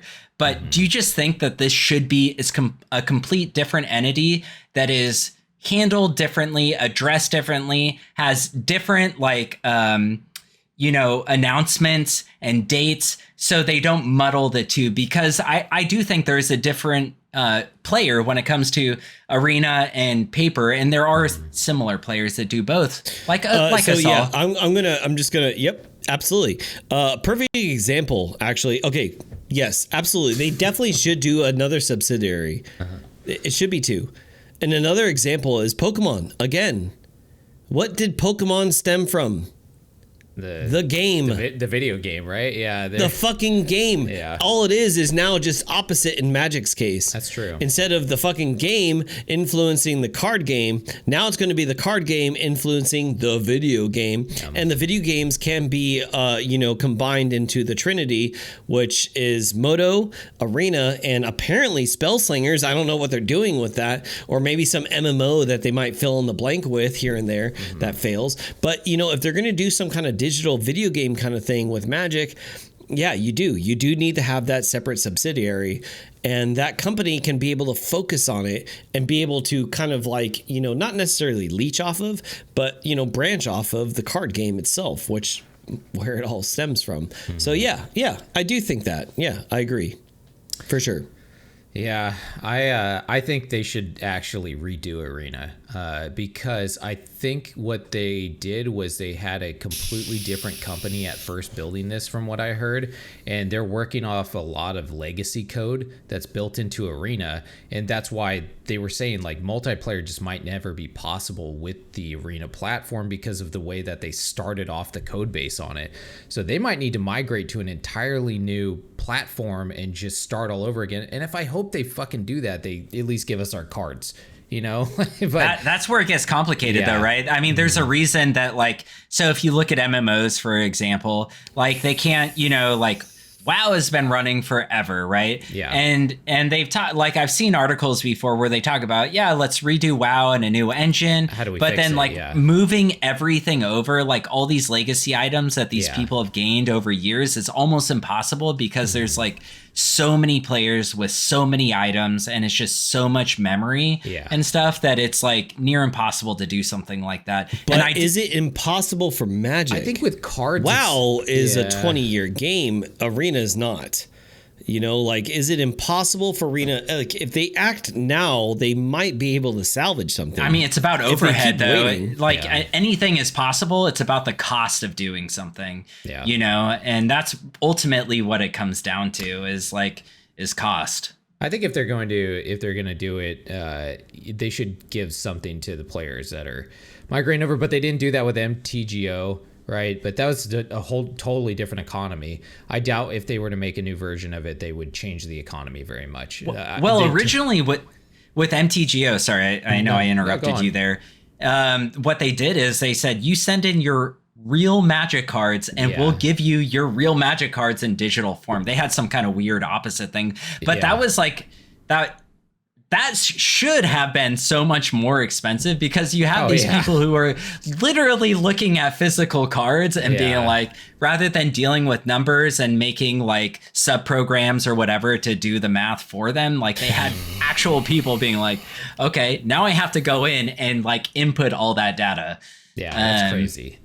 Yeah, it's wild to me, but it was also a significantly smaller game back then, and it's different, you know, and that's kind of why I'm asking that. Like, Hoshi, do you think that they should separate the two and have their own Mark Rosewater for Arena? Absolutely. Yeah, no, they really do. Considering what a huge part it is of Magic now, right? Like, it's a massive amount of their market share when it comes to, the space, and I think. Once again, they have a huge opportunity here to fuck up with the community by not like taking it seriously and and doing bad by the player base, because this is a way to get people in. You were talking about how this is a great way to introduce people to Magic, because they can just get starter decks for free, right? And start playing. They go through a tutorial and everything on there, so it's great. And if they don't like treat those new players great when they if they were to make a new client for this or whatever, then it could do a lot of damage, I think, to the community. But I don't think they will make a new one. I do think it needs to be taken way more seriously by Wizards, and having a huge head and making it seem like it's more of an autonomous part of it, making some just instead of just giving us more formats, like maybe making improvements to it and stuff too. And like they never address that kind of stuff. It's always about, hey, we're gonna do a new format, we're gonna do a new whatever, right? We're gonna shove more cards down your face. It's really next is gonna be butt chemistry. That's gonna be the new format. It's gonna be something stupid, right? Like alchemy. I have no problem with them coming up with alchemy, right? And then trying to get us to do that. That's fine. I like the digital card concept of it. But when every single person was like, I don't like alchemy, and they're like, you're gonna fucking like alchemy. That part is tone deaf as fuck. And I think it's bad for the community for them to do that kind of shit and like just kind of be like, I know what medicine you'll like, and force it upon us. Well, the crazy thing is numbers don't lie, and just recently CY on our Discord posted a graph of like numbers of people who play Alchemy, Historic, Standard, and what's the other? And Explorer. And Explorer was the lowest, but that's like shocking. CY made a really good reasoning for that, and that's because when you go through the intro now, it shoves alchemy in your face. So like it's all about like transparency and or how much like you perceive something. And like if they're not showing you Explorer or Historic and they're only showing you Historic and Alchemy, it's going to have way more coverage, like way more viewership, right? So there's a reason. But just even with that, Alchemy was just above Explorer, and Historic was nearing Standard, and like so it just goes to show like that what like they perceive is money, right? And they get the most money out of Standard, they get the most money out of Alchemy, so they're going to push those ones the hardest. And unfortunately, people like us three are going to suffer because of that, because we're going to continue to get butt chemistry instead of the shit we need. I guess I get them. It seems like they're pushing it so hard and doing so much more work for it that's like, and it's not catching on. So I get them trying to support it for a while, but it doesn't really seem like it's catching. And there's been a lot of community backlash about it too. I haven't seen a lot of community support for it. That's for sure. Almost no one, at least openly, talks about liking alchemy. So I don't know. I think it's once again, it's like the 30th edition thing. It's like everyone's like, we hate this and we hate the idea, and they're like, well, too fucking bad. That's what you're gonna get. All right, so Butler, non-long-winded. How does How does Magic come back? I mean, because you said they come back by fixing Arena, but Arena's not the problem, and that's not what people are complaining about, really. Mm-hmm. What they're complaining about is paper. What they're complaining about is this the financial situation and like the collector side. So like, how did they come back from that? How did they gain trust from people again? The only reason why I was talking about Arena was because we're like the Arena centric podcast. So I was just trying to touch on the Arena thing. I do want to like touch on everything else because it's obviously all into play. So how do they come back from this? I can say all day that they need to stop pushing product, but as long as Hasbro like reigns the helm of the fucking ship, they're going to do what they're going to do. Like if they have to do things, they're going to have to do things. So what you have to do is prioritize how you do things and get consumer feedback. Anytime you have something where people buy things, you need to have consumer feedback. So the point I'm going to make is a game that I play all the time and I've talked about numerous times. Oh my God, we can't. But that's because 14. But that's because as a company, they do really good, and that's Square Enix. Yeah. So Square Enix has a lot of bad product. They have a lot of failed games. They do. They have a lot of games that have failed, and they've tried to do things numerous times to make it successful, i.e. like Tomb Raider and stuff like that. But they have one that is Tomb Raider is super popular. It's an incredibly popular game. No, the sales were like horrible on the last Tomb Raiders. No, they're not bad. It's just they judge them. They are not bad. They were all. They were bad. They were very bad. Okay. Keep going. Either way, like numbers don't lie. Like I mean, we could do this again next episode, but like the numbers were actually bad on the latest Tomb Raiders. Okay. They expected more. Non-long-winded. So yeah. I don't know. You guys were talking like for like 20 minutes amongst yourselves, and I just fucking stayed quiet. But okay. He said no. Roping you in. Get there. I mean, I can say something. Do you guys want to say something? Yeah. So what I'm trying to say is, at the very least, Final Fantasy 14, the head director Yoshi P, he addresses the community. Anytime there's like problems or issues with said game, it is the cash cow of Square Enix. It is the one that makes the most money, and he does live letters. He's in front of the fucking community on YouTube live.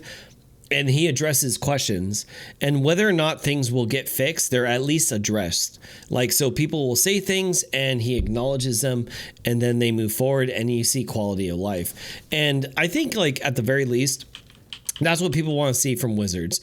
I want to be heard at least. If you tell me I'm wrong for wanting multiplayer or spectator mode, tell me why I'm wrong.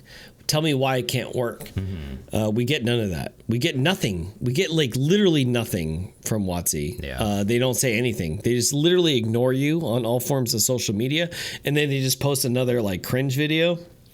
And I think they need to stop doing that. It's true. If they want to make their fucking business work good, they need to address us. You need to talk to us. Like, let us know. Like, what is happening? What is on your minds? Why should we keep giving you money? And if they do that, at the very least, you know what I mean? Even if I don't agree with them, if they at least just tell me what is on their mind as a company, I'll have more respect for them. And maybe I'll buy Jumpstart 2022 because I really want it. Yeah, that's funny. I wanted to speak to that real quick. So you talk about how, you guys talked about how Jumpstart's kind of bad. I actually, it's weird, and like that's where I think it comes to like the purchaser and the consumer is like not all products for me, but Jumpstart's the only product that I buy now that's paper Magic, and that's because I enjoy it, and because when I want to play a quick game of Magic with my wife, it's like the easiest to understand, right? You just put two decks that are already made together, you play against each other, and you have fun. So we weren't saying that Jumpstart as a product was bad. We were saying the Jumpstart, the Brothers War edition is bad. because Jumpstart I love. I think all of us love too much. All of us love Jumpstart, right? 21 different like pack types, right? And then you get to combine them together to make whatever.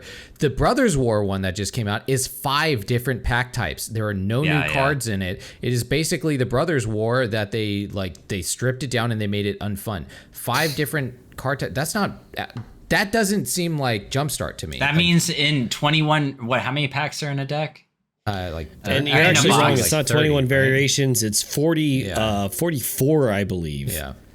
There's 44 different variations. Yeah. So there's a good chance you're going to get 2 of the same, like, pack. This sucks. Like, and it's the same rare. Fair. It's the same rare in it. Like if you pick that creature type or whatever, you're getting like if you pick dogs, you're getting the dog. The one dog. What if you get 2 dogs? Yeah, so you get the soldier dog, right? Like that's it. Where with the other packs, right, it was like 21 different things, right? But they had different rares that you can get inside of them too. So it just seems like it's not the Jumpstart that we know, and they just shoved it down our throat and didn't explain that to anyone. So I think that is like what's terrible about it. The 2022 Jumpstart looks great, but that's not what this is. And that's very deceiving that they didn't make that clear. They just kind of put it on there, slapped it on, and was like, "Hey, this is Brothers War one, right?" Yeah, that's fair. They put no effort into it, is what you're saying. Yeah, we just reboxed this and called it something. So else. Really, all Wizards has to do is put a little effort into their paper products. Put a little thought, and and instead of just coming out with standard sets. Their other subsidiary their other products should have more thought into it. Rather than How this about magic. Just talk to us.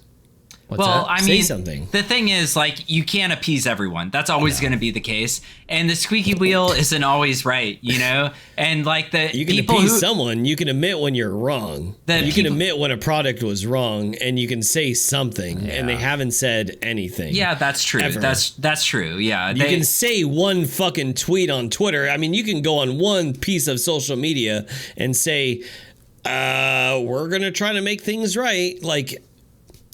They've said nothing. Yeah. That's not right. Yeah, we get that. All right, they're fucking terrible at communication. One thing that I wanted to bring up was just how much it costs now. This came up when one of the heads of Magic was like, "Why isn't anyone playing Standard anymore?" And everyone's like, "'Cause it's fucking crazy expensive. It's like $300 for a Standard legal deck to be competitive." I would like it if they glorified some of the more or less expensive formats like Artesian and fucking Pauper and stuff, right? Make a queue, an arena for that kind of stuff. Make it more available to people to get people into Magic, right? Make it so that people that aren't fucking, millionaires can actually play the game and enjoy it and still have a good time and feel like they're part of the community still, not like they're some poor piece of shit, that is actually part of Magic and enjoys playing Magic. I feel like they've just, right, they just don't care about the little man anymore because it doesn't make them money, but it could in the long term, right? Just because someone's not doing great now, it doesn't mean they won't have more money in the future and can pour money into Magic if they want to. They're very short-sighted with that. They're not, making the game more accessible to people that they're making besides Arena, right? What's it called? A caste system of Magic. It's either you play Standard or you play this very expensive version, and there's no in between for you. Yeah, or good luck finding a commander set of people. They're all, commander can be budget friendly. Yeah, if you can find everybody that has budget decks that you're going to play against 4 people with budget decks. If not, you're going to get blown out by somebody who's like, "Oh, sorry, I don't have a deck like that. Let me just fucking annihilate all of you guys." So they need a format that's specifically for that and can make people feel like they belong to this community while still, not spending an insane amount of money on it, right? So that's what I would really like to see, is them grow the community, not just fucking pump it. All right, let's wrap this fucker up. Any last one? All right, so what do you guys think? Let us know. What do you guys think, Matt? Arena and they could do for Arena, they could do for the card game, just in general. In our Discord. So hit us up, let us know what you think, and with that, we will move into our end step. And step. Man, this has been like a very heated, very heated episode, man. Magic is a passionate it game, really man. is. Deep from within my loins do I just like always, dude, when I am banging, it's just magic the whole time. Me and Mark, we just call each other magic cards. I'm like, ooh, yeah, Black Lotus. Channel Fireball. God. All right. Jesus Christ. All right. So what do we got inside what do we got inside the mailbox this week? What do we have in the comments, questions, corrections? Yeah. So that's our Discord channel that we have where you can leave whatever you want. So Apollo, what do we got? We actually have something pretty big. Okay. So this is not in the normal subreddit or whatever channel of our Discord. But this is from Jacavio. Okay. And I promised him that we address it on this episode. Sure. So it's pretty long-winded, but I'm gonna read it, and I want you both to answer because I think it's really important. So Jacavio says, I haven't been following the drama, and I'm just now watching your video, Apollo. That's the video I did, the retrospective of the downfall of WotC. I have so many questions, but I'll leave it at 2. This is genuinely curiosity that came to mind when watching your vid. And since I've never been a completionist collector, it probably explains why I'm so confused by this. Where does the outrage from the inability to buy everything WotC prints come from? So let's just address that first question. I think we talked about Drunken, that. you were kind of like touching on this before, and luckily I was able to find it. I wanted to bring it up at the end of the segment. So what do you think about this first question? Where does it come from? I don't know. Like, I guess I used to be like that. It just comes from this need to like just want to have everything. Like, I don't know, to be able to like make any deck you want, I guess, when it comes to Magic. But that's where it comes from. So you're saying like the outrage from not being able to buy everything? Oh, the outrage. Yeah. For not being, exactly. Or just having too many products to choose from, right? Like, it just becomes infinitely more expensive, right? Mm-hmm. And exponentially, I should say, more expensive every year. So it becomes harder, right? Yeah. So just to clarify, I want you guys to watch the video. Hoshi, I'm sorry. I just want to clarify this really quick. So in that video, if you haven't seen it, you got to watch it. But what I was trying to say was that there's so much product, it's hard to keep up, specifically with the Commander product. So that's where this outrage could possibly be coming from. So Hoshi, continuing on. I think it's just because it didn't used to be like that, right? A lot of people that have been into Magic have been into it for a long time, and we used to be able to get a good amount of the product, or at least feel like we got the stuff that we wanted to, right? And it wasn't like totally crushing the bank. Like we talked about it with the Commander decks, we were able to get those every year, right? They would come out, they were exciting. I'd buy all of them, even if I didn't like one of them or whatever. I would just get them, and then I would look forward to the next ones.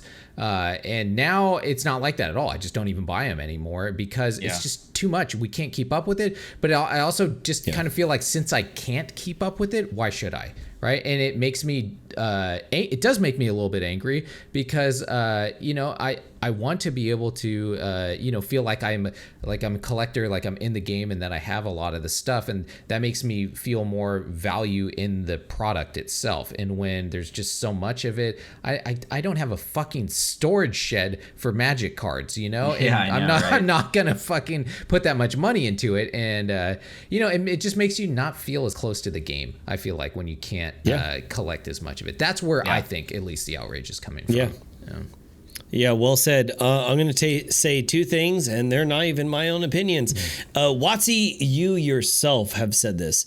We're price sensitive, and if we don't want a product, we should just bypass it. So those are 2 things that you guys have said on your social media, and that's why I think people are outraged, because you specifically called us price sensitive in a world that has a lot of inflation. Yeah. And that, we should pick what we want to buy. Yeah. That reminds me of like China. There's just like a building that burned down, and like there's a whole thing about it. But like the government kind of like stopped the firefighters from getting in there, and they put out a statement, and they were like, the residents of the building were too weak to save themselves from the fire. That's why they died. That's kind of what that feels like. It's like, that's a fucking terrible thing to say to your community, right? Like, it is a bad thing. It's very it's not like really reading the community at all. No, it's disrespectful. Yeah. So Jacavio, we're going to answer it all here today. So number 2 is, how is WotC supposed to grow if they have to keep every existing Magic content creator happy before expanding to another audience? On one side, we want Magic to grow. This is an assumption on my part. Let me know if I'm wrong. And on the other, every single whim from every Magic player and all, it's history and has to be catered to. Wow, man. Like I said in Discord, that's a loaded question, but who wants to take a snap at it? I got it. I got this one. So I think that he's completely right on both of those when he says it that way, right? Like they can't obviously cater to everybody, right? But when there's overwhelming response to, we don't fucking like this, like, they should probably listen to that. Obviously, they're not going to listen to everybody and everything, and they shouldn't, right? A company should not cater to a small amount of loud people, right? But when everybody, that's when they should fucking perk up. The other thing that he was talking about with, what was the first one? It was, how do they grow? How is WotC supposed to grow if they have to keep every content creator happy? I believe he's talking about how they didn't give the 30th edition to Magic streamers. They gave it to Yu-Gi-Oh! And Pokemon streamers. And from just that perspective, I think that's totally fine, right? And not only does Magic do this, but every other game and every other card game and everyone does this. They go to other creators to try and promote their product. There is nothing wrong with that at all. The problem with this one was that this was a toxic product, and even if they would have given it to any of the Magic streamers, they would have fucking blasted the thing, right? They would have been like, this is horseshit, right? Like, sure, I'll open the fucking thing, but I'm gonna dog on it, and like, right? So they gave it to people like this Yu-Gi-Oh guy who didn't fucking know anything about how he didn't know how bad this shit was. He's a creator. He's doing his own shit, and then Magic comes along and is like, hey, I'll give you $1,000 to like open up this product on your thing. If they came to me, if like Yu-Gi-Oh came to me and said that, I'd be like, fuck yeah, all right, let's open this shit, right? And then he opened it, and then everyone's like, you fucking, what are you doing, you piece of shit? And he's like, whoa, why, right? So that's why, it's because WotC kind of set him up. And that's why people were, that's why they shouldn't have given it to him in that case. They set him up because it was a bad product. They knew he was going to get backlash for it, but they wanted to pull people in from that community, which normally, under normal conditions, would have been totally fine. So, I want to speak to that specifically. Is that I think in any point in your life, when you're taking a job, you're taking money from someone, it's always on the person. So you're signing a contract here, and there's a reason.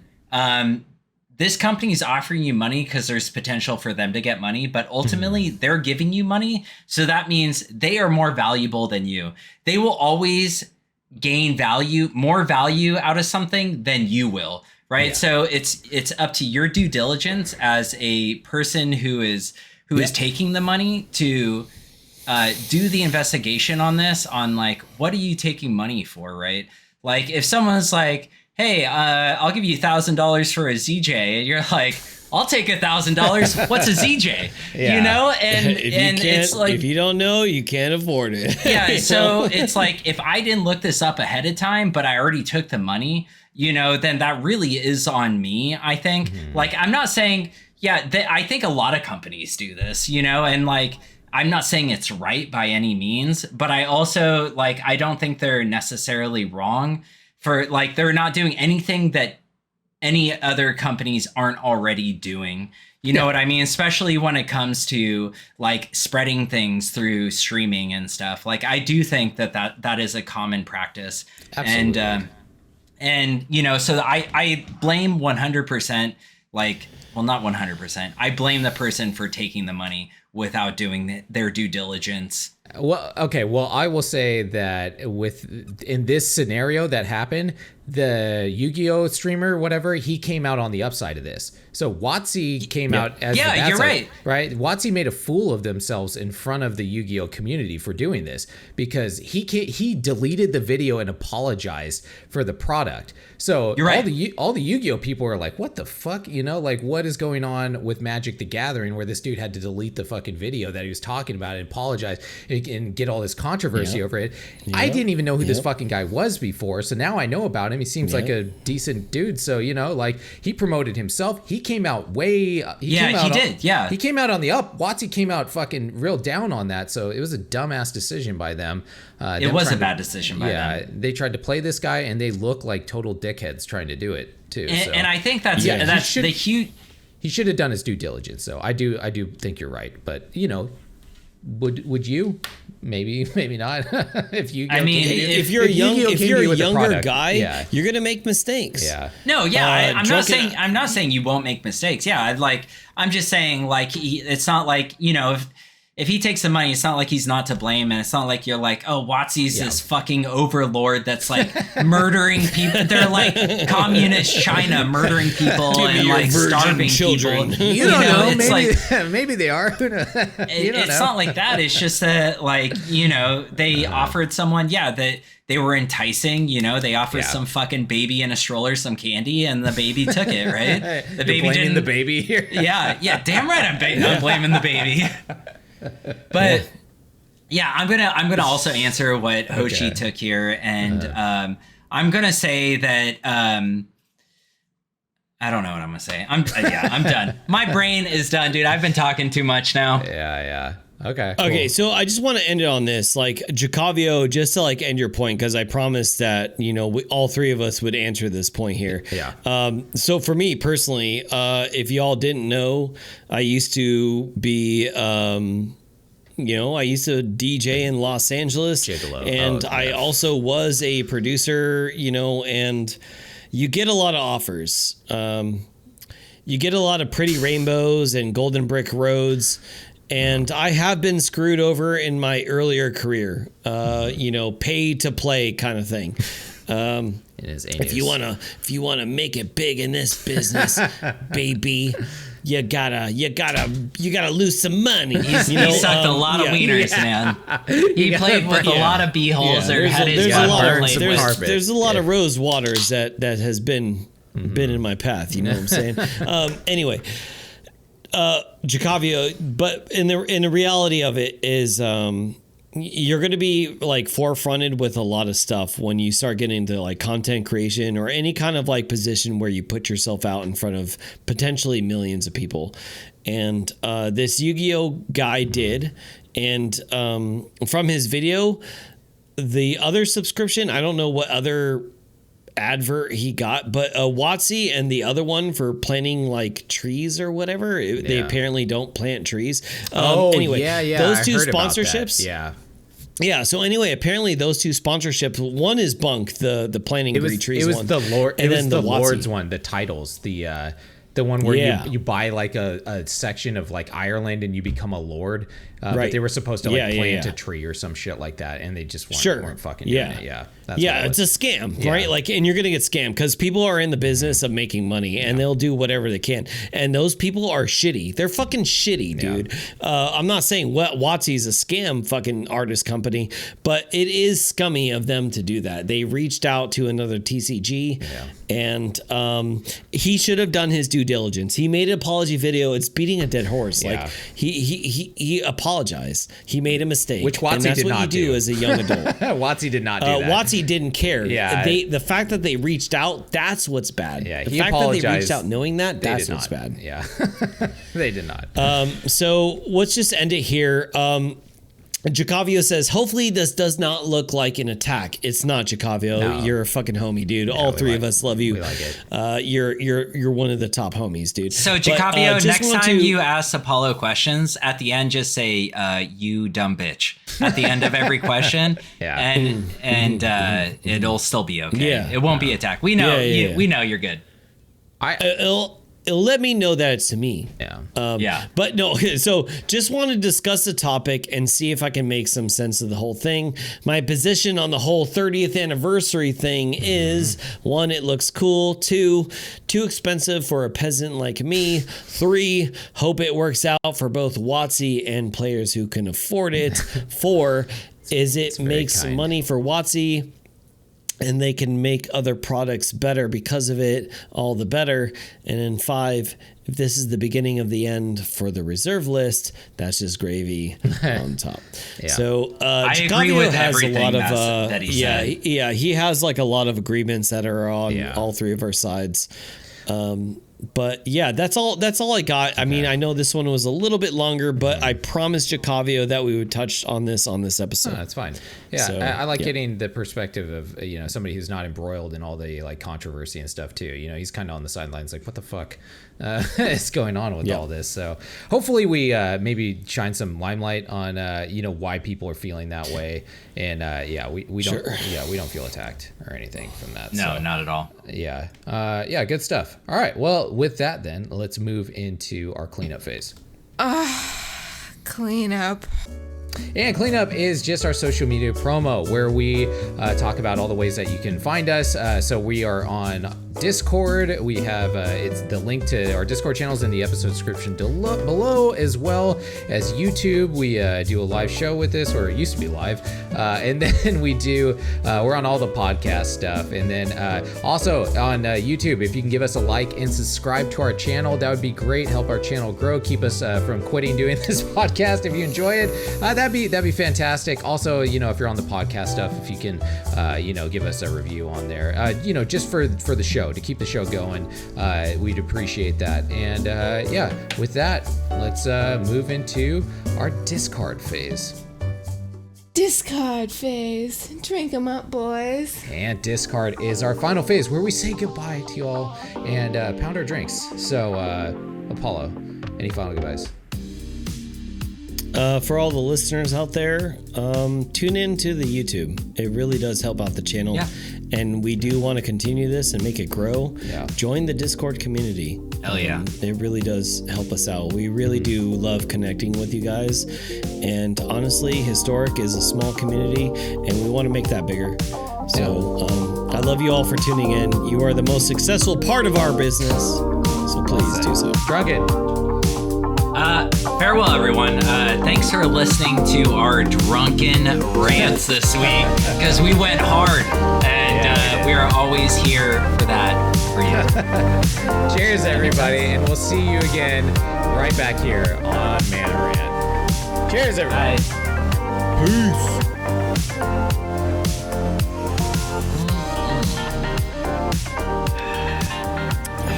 Is that what you say when Mark goes water?